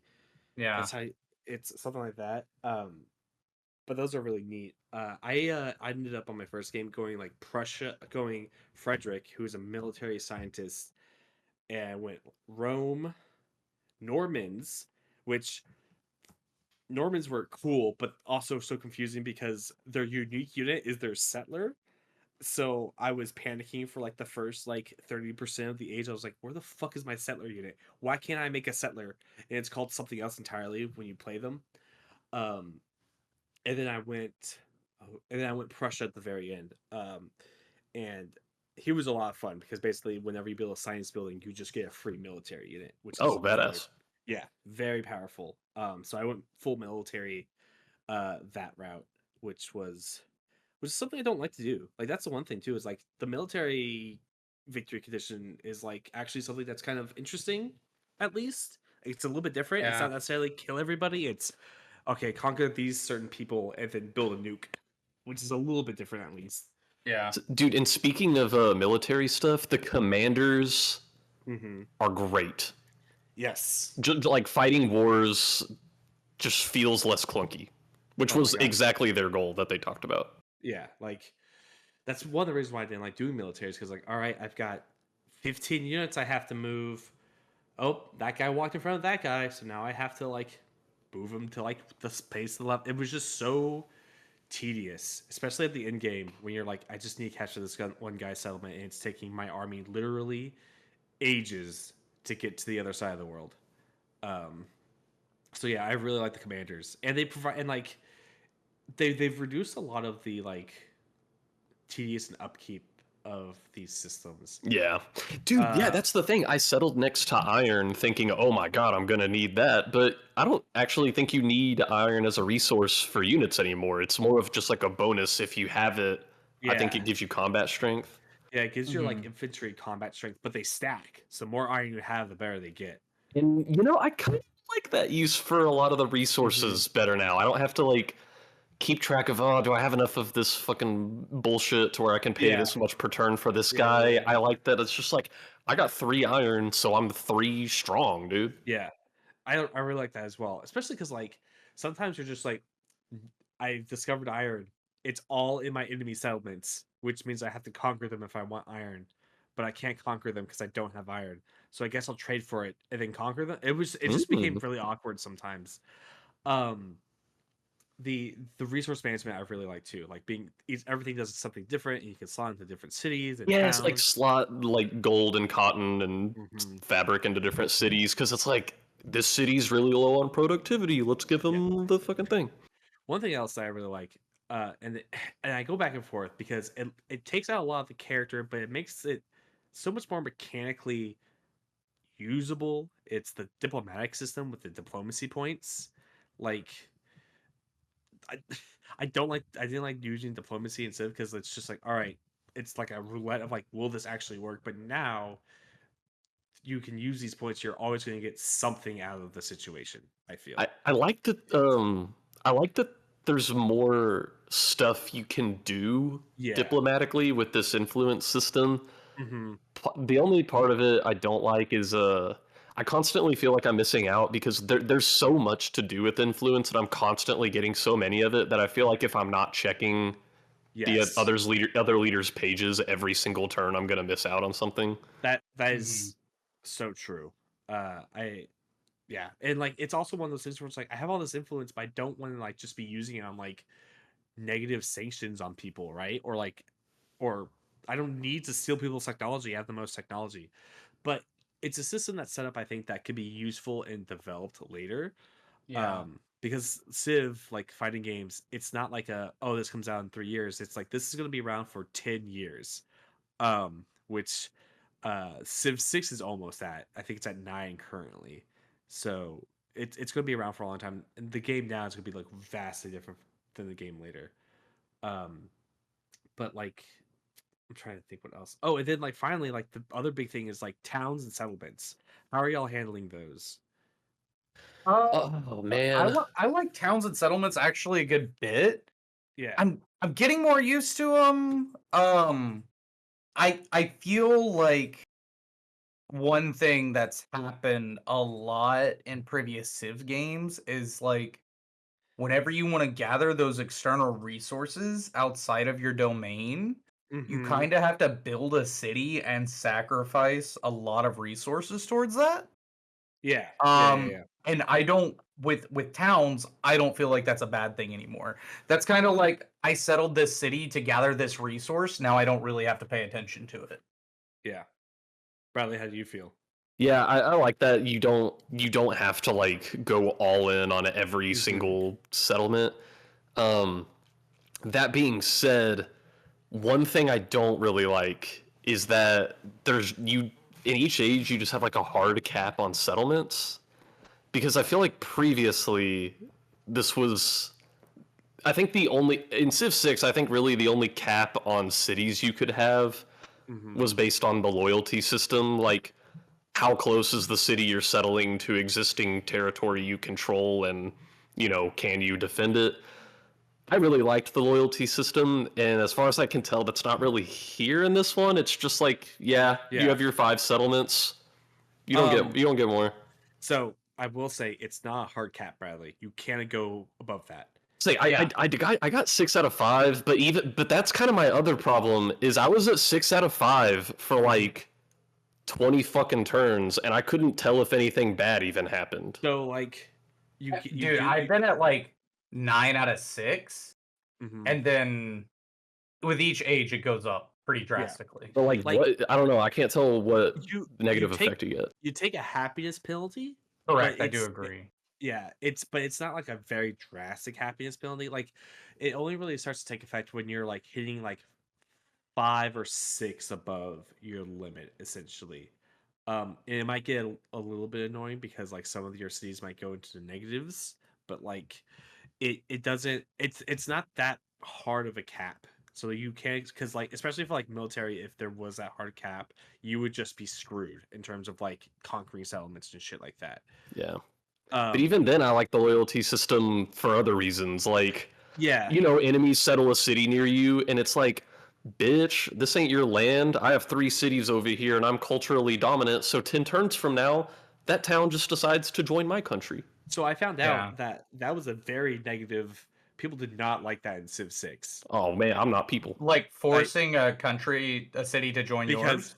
Because they would forward settle and their shit would flip, and they did not like it. But now in Civ 7, the AI is also like really aggressive in this game, I feel. Man, I liked forward settling in 6 because it's almost like a challenge. Like, I'm gonna go over there with my fucking army, and I'm gonna put this particular governor, and I'm gonna slot these policies, try and take my city. Yeah.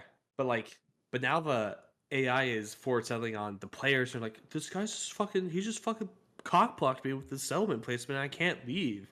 And people are like, y'all fucking didn't like loyalty. It was there to kind of stop that. Like, yeah, it's you reap what you sow. But it's okay. I'm sure that something like that will come back, and they had a stream on today, and they went through all the different bugs and things that they're trying to fix, and they're going through, and they're looking a lot of what the AI is doing and trying to tone back on that aggressive settling. But those are also things that like are very minor to me. Like they're not necessarily like things that like if it carried over from like Civ game to Civ game, I wouldn't necessarily be missing. Yeah, it's hardly gonna ruin the game for me. Yeah, exactly. And like so I don't know. Those things are kind of minor. They're always something that can be added in later. So it's not something I'm really concerned with. In terms of the game, like I think every big change they made has been like a home run for me. Like they just nailed it design wise. Like it's been Now, so yeah. Joe, since you're smart and I'm not, Yeah. I kind of get this system, but I'm still having a hard time understanding, number one, the whole rural versus urban, and then like Okay. I can build an improvement, but does that get rid of the yields on the tile? And then it's like I can slot buildings into this tile, but sometimes the building will replace the building that's already there, and sometimes it Yeah, doesn't. I still don't understand that either. Okay. So I'll run this through it. All right. So Yeah, I need this. You have your so first of all, there are no more workers in the game. I'm sure y'all both realize that. Thank fucking God. Yeah. So whenever your city grows, you get to select a tile where that citizen goes, and that tile immediately gets the improvement that you would make with a worker, basically. Like a farm or a mine. Right. And does that make it urban or is it rural at that point? That is rural. Anything that you are placing a citizen down is rural. Ooh, urban means building.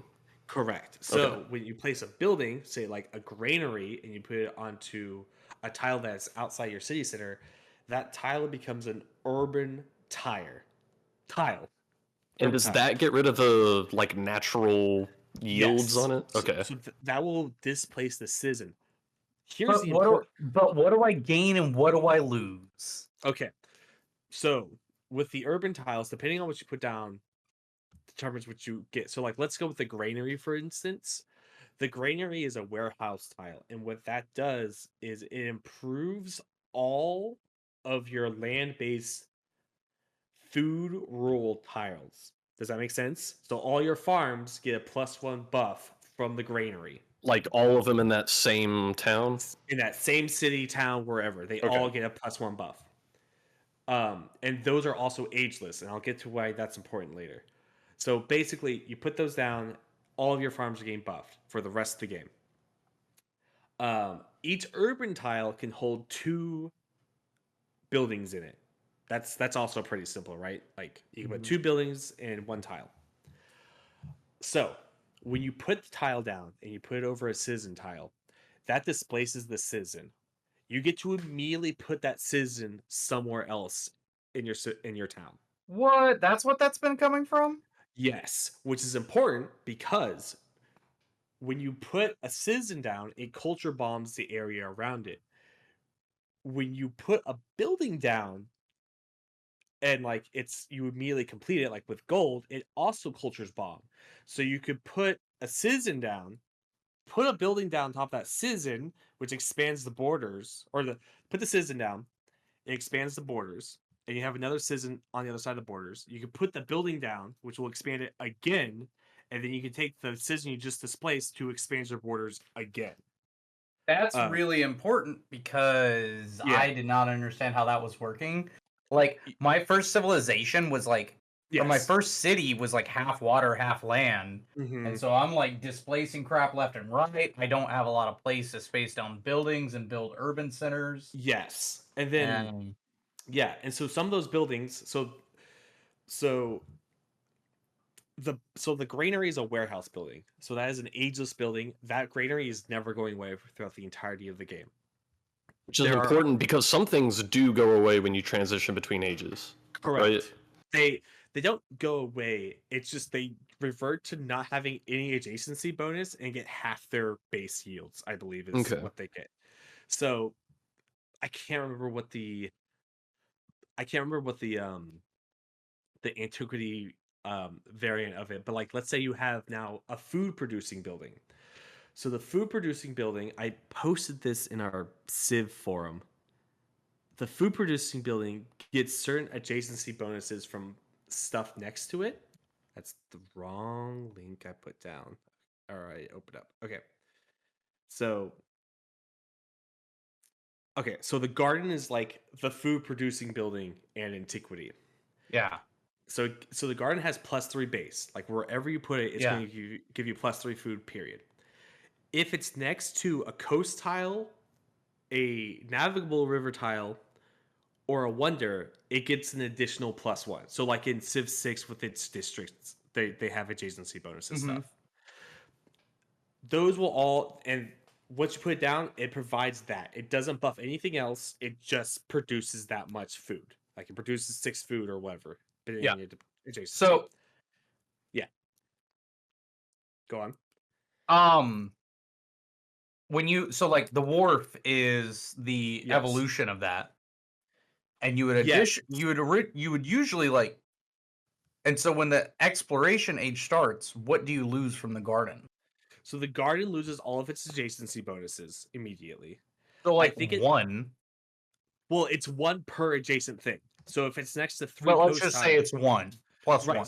So if it's +1, it loses that +1. It also, I believe, its base yields get cut in half. So you get 1.5. You only get 1.5 from that building. You're also paying upkeep for that building as well. That's another thing to keep in mind. Yeah.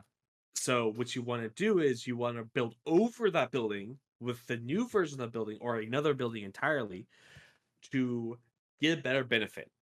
And Geez, like it would be nice if the game told me when it- I'm looking at my city planning screen yeah, where my garden Yeah. is, so yeah, I can know to build over that. And instead, it's like, no. Instead, Yeah. I build over my garden with like a bazaar, and then I Yeah. don't know that I'm gaining 3 gold, and I don't know that I'm losing 1.5 food, maybe. yeah. And that's my It's deal. You said earlier, because I'd asked this, I was like, is that showing you what's already there or what you're gonna or what it's going to be after you place it? yeah. And that's awesome that it shows you what it's gonna be after you place it, but I want to know what I'm losing. Like, am I about to accidentally give up not +9 food for +3 gold? Yeah, like that's huge and important. And that's the thing with like so that's as the visual clarity. Like it I don't know how they could show you, but like a big thing would be like just color the fucking buildings. Make the fucking granary green or the garden green. Like I don't like people hated Something. the cartoon look of Civ 6. I'm like I love fuck, it. it's like I fucking can see I what's going on. I never got that. Whenever Civ 6 came out and it was all all cartoony, I thought it was Yes, charming. I did too. So like I totally agree. And that it's adding to the mental stack that doesn't need to necessarily be there when it comes to this type of stuff. And by the way, talking about other stuff they don't tell you, you know how long it took me to figure out how to make a trade route with my merchant? Oh my god. I thought it would be Yeah. like any other game where you just select the city from the list. It doesn't tell you you have to manually walk it over to the city and then go down to the unit's little personal menu and then hit make You the know what's trade even route. more fucked up, Bradley, is that I don't know if you got into the modern age yet. Nah. So in the modern age, the traders just immediately go there and start trading. Oh, wait. So the design changes. Yeah. Correct. It's Hmm. like I don't know why it's that way. Um so it's stuff like that that's like, come on, gang, get your shit together. Like I don't that you don't need the merchant to walk all the way over there. That's just tedious task for someone to do. That doesn't make any fucking sense.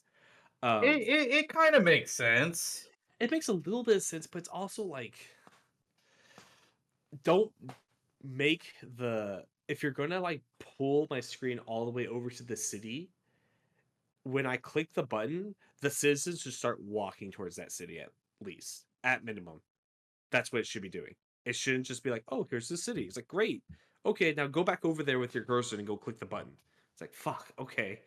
Um, like, once again, these are all like stuff they're aware of and they're going to fix, and it's stuff that can be fixed. It's not like a fundamental design decision. It's just a crazy ass UI UX decision I don't understand. No.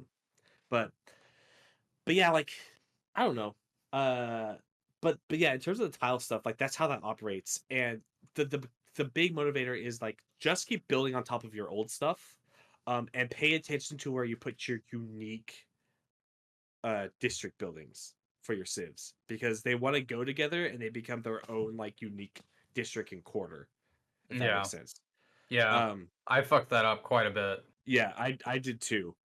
Um, and that's the thing. Like, I don't know where I put the first one down. So like, how do I know? It's really frustrating. Also, a quarter is this could be a stupid sentence. A quarter is only a quarter when it has two buildings in it. Does that Yeah, make sense? Okay. yeah. That's important for like adjacency bonuses and other buffs. Um, but like I really like the making your city like putting every building down. Like I like that expanding prospect. I just wish it was more visually clear where the fuck everything is the issue. Um, but still like UI UX stuff aside, I'm really enjoying the game a lot, and I'm really excited to see what else they do with it, how they expand. Because like adding like one or two, or like adding like a leader now, like is like adding kind of like another like 30 different combinations you can play as that leader, which I think is really cool. That is actually really cool. Because it's like, okay, do I go like with Queen Elizabeth with like the Egyptians, and then we go into like the Incans, and then we go into like America, or maybe or England or Spain, or like I think that's such a cool like way of like diversifying You know stuff. what I have a beef about it though, Joe? Yeah. Go Is ahead. on my startup screen, Uh-huh. like it doesn't tell me what my rivals are doing. I don't know who I'm competing against. Like I see the leaders, sure, but I don't know what civilizations they've chosen. And that's my problem. I like mechanically, I like choosing the new civilizations, but Mm-hmm. part of me just wishes it was choosing the bonuses and all the names stay the same. Like I know if I in the past, if I saw Germany, they could either like, go to Yeah. war with me or just be going for a science victory. But like if I see Gandhi, I'm like, oh, he's gonna be peaceful until he unlocks nukes. So if you look under the portrait uh of the leader, they will have a symbol, and those symbols correspond to the different civilizations. Um, and if you click, Okay, so it yeah, responds to that civilization, but like if I click on the symbol, will it show me all the details about it? yeah. So that's the so if you open up the leader screen, there are four very uh inconspicuous tabs that are actually there in the like that blue bar. The furthest right one will bring up everything about that leader's like abilities and the civ they have chosen. I wish there was like a moment at the beginning of the age when I make my choice that's Yes. like when in the previous game you had like a governing court and it Oh, like War went to a Council. a war council or Yeah, something or yeah, like yeah. global. No, you had like the global Yeah, the Globe meeting. Count. Yeah, yeah, yeah. I think that Yeah, would be it yeah. would be great because I could be like, all right, here's the global council of all the leaders you have met. And then here's the unknown council. Like they've switched to this Yeah. style civilization. They've switched to that style I civilization. Like I don't I want to have to go click on Trung track of Siam, and like I don't know mhm. what that means really, dude. Like Well, they're she's not they're trunk track I am. But yeah. yeah, but like They I agree. I think like at least for the leaders that you have met, I wish they would tell you in the age transition. They're like, they are now these civs. So this way you can at a glance go like, great, I know who everyone's playing as, and I know like what their schemes are. it'll be really great when I'm like some insane people who have sunk 800 hours into the game. Yeah. I just be like, oh, she's Siam and she's Shrunk Track. Like, that's a terrible combination. Yeah, yeah, yeah. I mean, that's all skill. That's all like just like playing the game, right? Like, but like, Sure. but that's every civ. Like, you don't know what a civ does until you've actually played against it or you've played it yourself. So like, but I do think there should be like a point like at the start of DJs of like your opponents have changed to these civs, so that way you can keep track of like when they say Germany has done something, it correlates to this person. Yeah. Um, so I do agree there. I had a really funny moment where I changed to America and my direct neighbor changed to Mexico, and we just had borders with troops on it. I was like, Aw, hmm. shit. I was like, hmm. Also, I did mention this. The music goes so hard in this game. Yes. It's so good. Like, I think the city layouts are great. I think Yeah. the features look great. Like I zoom in a lot and look at stuff. yeah, Each city and like culture is so customized and specialized, and all the architecture looks great that they've Mhm. done for all these models. Even like if I look at the elephant space, it's got like a herd of elephants on it. I can see little tractors making lumber yards and everything. I can see my roads develop into like really weird railway tracks and everything, and like trains going around. It looks good. And the Mhm. only problem is when I compare it to it looks good until I compare it to Civ 6 and I go, "Oh, I can understand what's going on now." yeah. That's God. In isolation, it looks good until you compare it, and I'm like, "Oh, look at all this information I I have." know, I know. I have faith that they're gonna fix it. Like, Hot take. Yeah, Yeah. like, dude, doing the lens toggles at the bottom, showing yields is so fucking useless. It's so like Oh, I what? toggle it on and off all the time, but like I wish so like I have like a new settlement that I just made, okay, Joe? And you Uh-huh. know what's great What?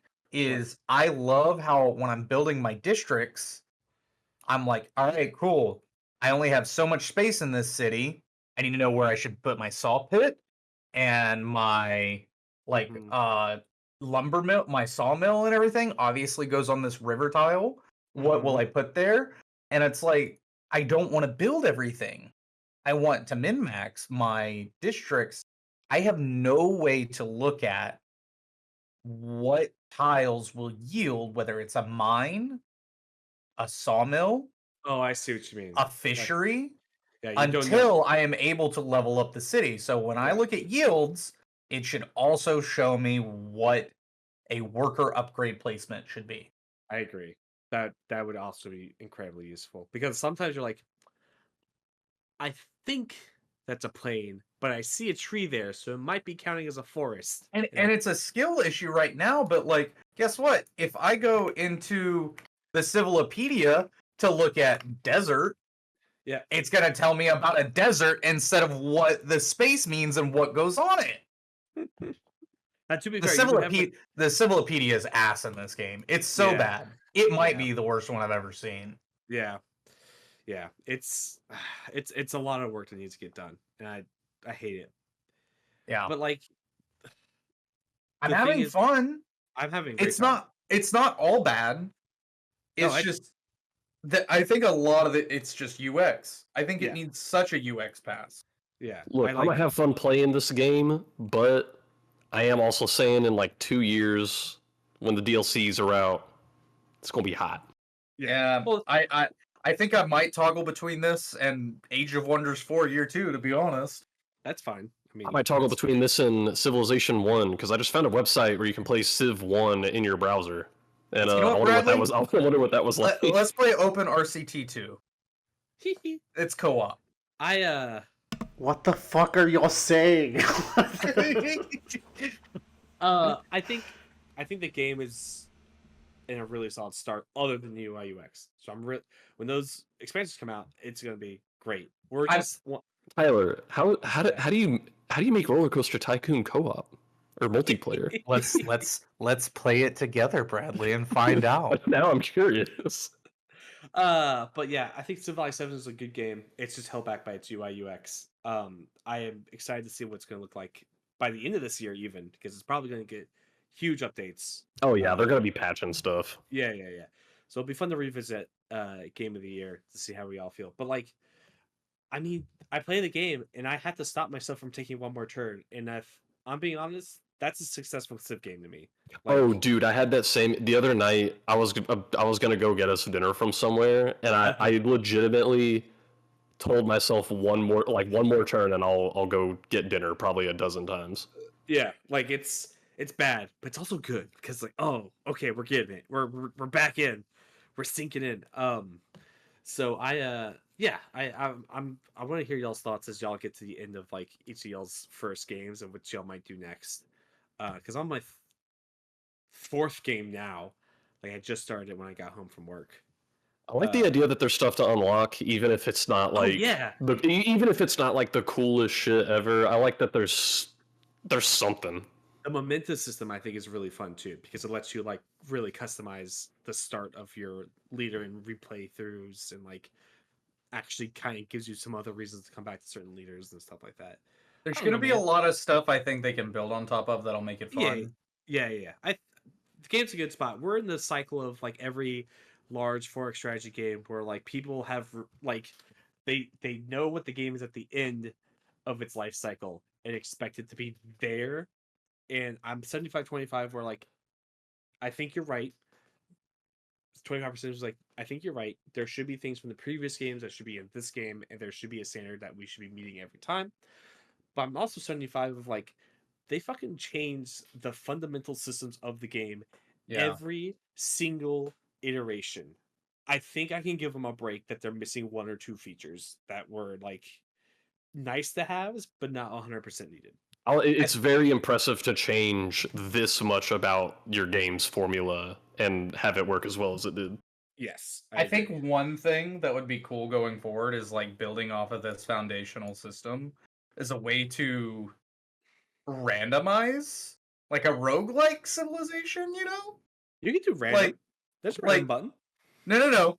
I mean, like, you randomize your leader, Uh-huh. and then, like, are the same civilizations given to you every time you choose that leader?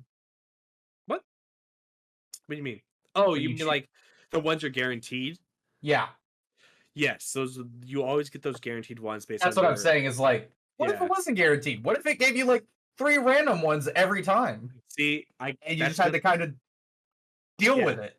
that's totally a mode that's going to be coming because like this is very roguelike esque, right? Yeah, Where it's like, all right, you made it to the end of this run, now you got to start over again. See, can you get to the end of this one? Yeah. So I think they were really inspired by that. So I think there's a lot of good abilities. Also, people have pointed out like the last like little like fun game modes they put into Civ 6 were definitely like testing grounds for all of these mechanics, which was a super smart idea.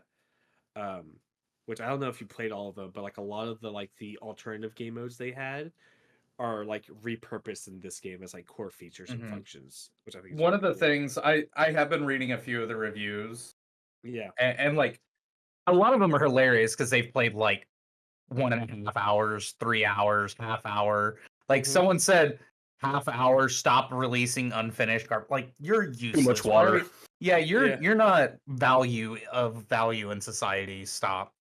But like one of them is a big complaint where like I can't tell. Like there's lots of new buildings, and these utility buildings are really important, and I can't tell where they can't be placed. Like Mhm. there's the fishing quay Yeah. that's like an antiquity age building that I may not want to build in the modern era, but if I don't build that in the modern era, I can't build ships from that city.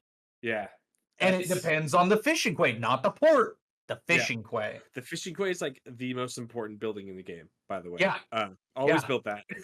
But Except- like like it's Yeah. nothing tells me that the fishing quay is what allows me to do that. Yeah, it's all UI UX stuff, and it's frustrating. It really is. Like, but it's also it's fixable. It's not like age switching sucks. Like if changing like civs was awful and terrible, we'd have a real big problem in our hands, and we kind of still do. But like this is one that's like achievably fixable within like the next 3 to 4 months, rather than like a year and a half, right? Mm-hmm. So, but yeah, y'all got any other grievances or praises to give? I want to rename cities. What the fuck? Oh Yeah. Why? I don't get it. know.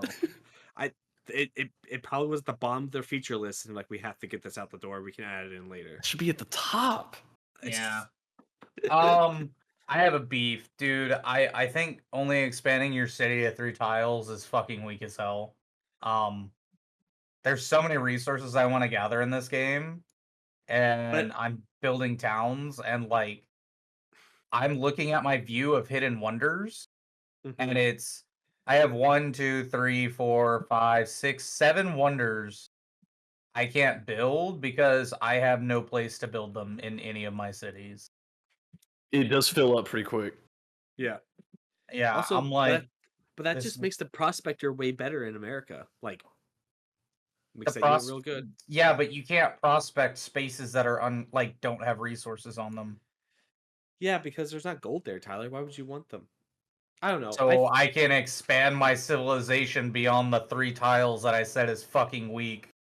I'm mixed on it. That's whatever. That's a nothing to me. So, but I understand your complaint. But 3 tiles Yeah. is more than enough. I make it work. But yeah, I think that's all I have to say. Do y'all have anything else? There's Wow, that no was good. tutorial for this game. Oh yeah, That that's is- short. Yeah, That it's is awful. huge. I mean, there's barely one in Civ 6 too. Like, It does have a big tutorial. Like, there's a individual campaign for a tutorial, oh, I'd never played that. and it exists. It does feel. I guess that's the disappointing thing Mm-hmm. is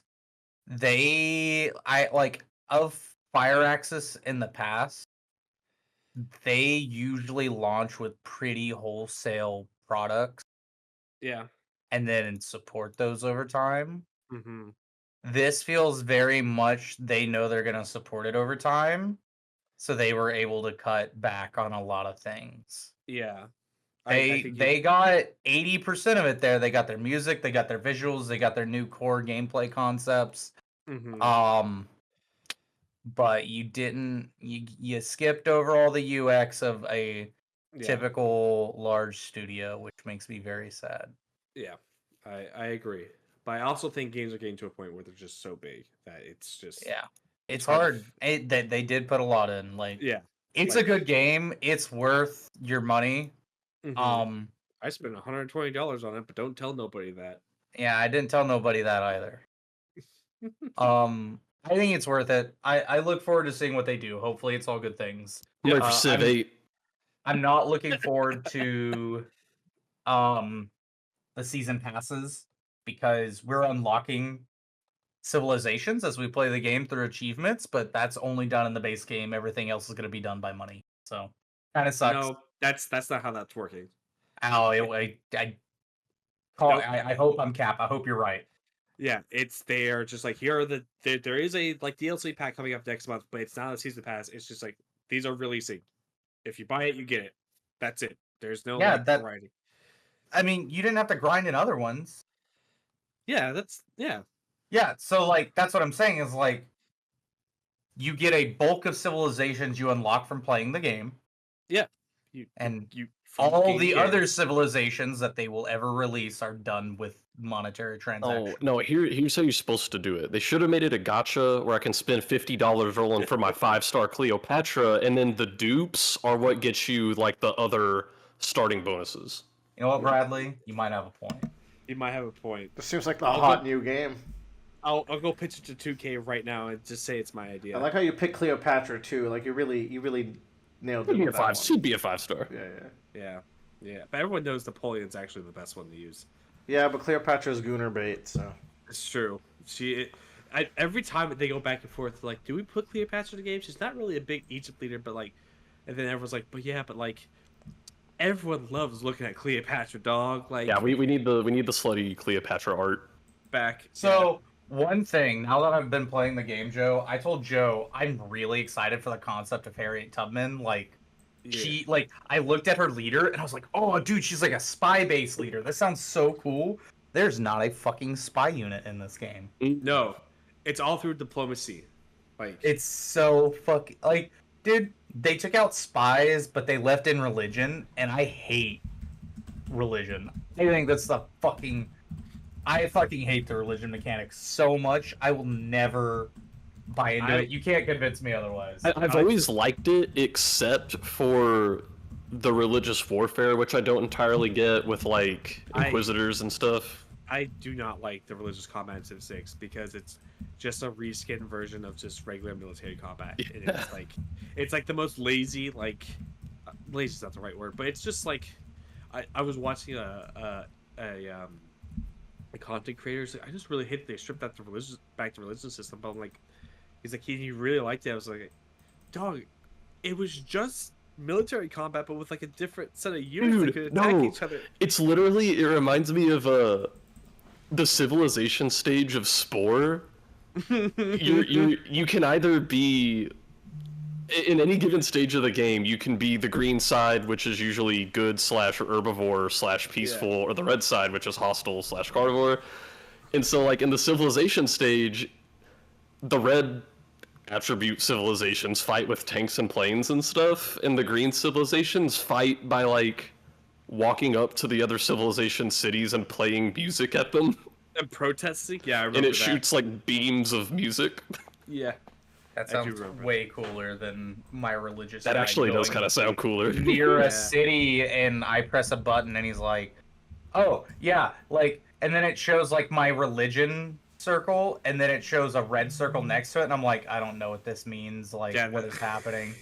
Hey, Like, at least am I religion's- not converted yet? Like, what does that mean? You know? At least religion is only for like a third of the game, and then you never touch it again. Yeah, no, seriously, it only exists in one age. I'm like looking at my shit in the modern era, and like nothing is religious at all. Doesn't mean Nope. shit. Yeah, It's why would you even include that into They- the they- game? they wanted to go for like that colonial like ism, and like really like a lot. Religion was like a really big driving factor for a lot of people at that time. I get it, but it's dumb.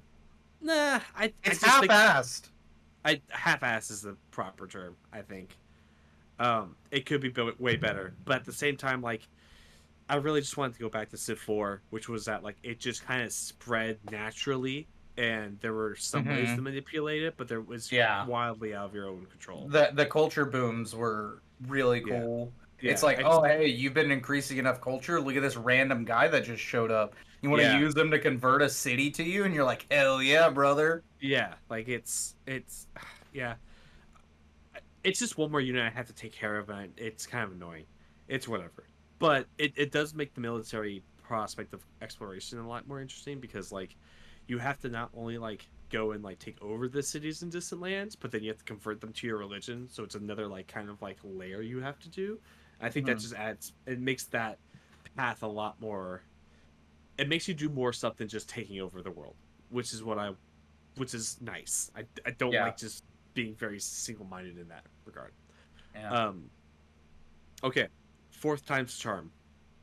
Everyone good on their hot takes? I think I got I'm it all good. out. Yeah. All right, cool. All right, Willer, we're done. We had a lot to say about that. This must be what it's like when Bradley hears us talk about Monster Hunter or something. Oh my god. Like these 2 weeks. these words mean nothing, but maybe in the future. Some of those good game. monster names, man. We're gonna close it out there. No bonus round.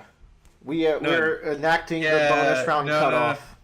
Dragon if- Sweeper. Play Dragon Play Sweeper. Dragon Sweeper. Arcs is a no, you know, no time for it. Sorry. Check the comments. I will leave a comment on Arcs in the Dune board game. All right. Yep. Bye, everyone. Until next time. Bye. Wait, y'all played Arcs?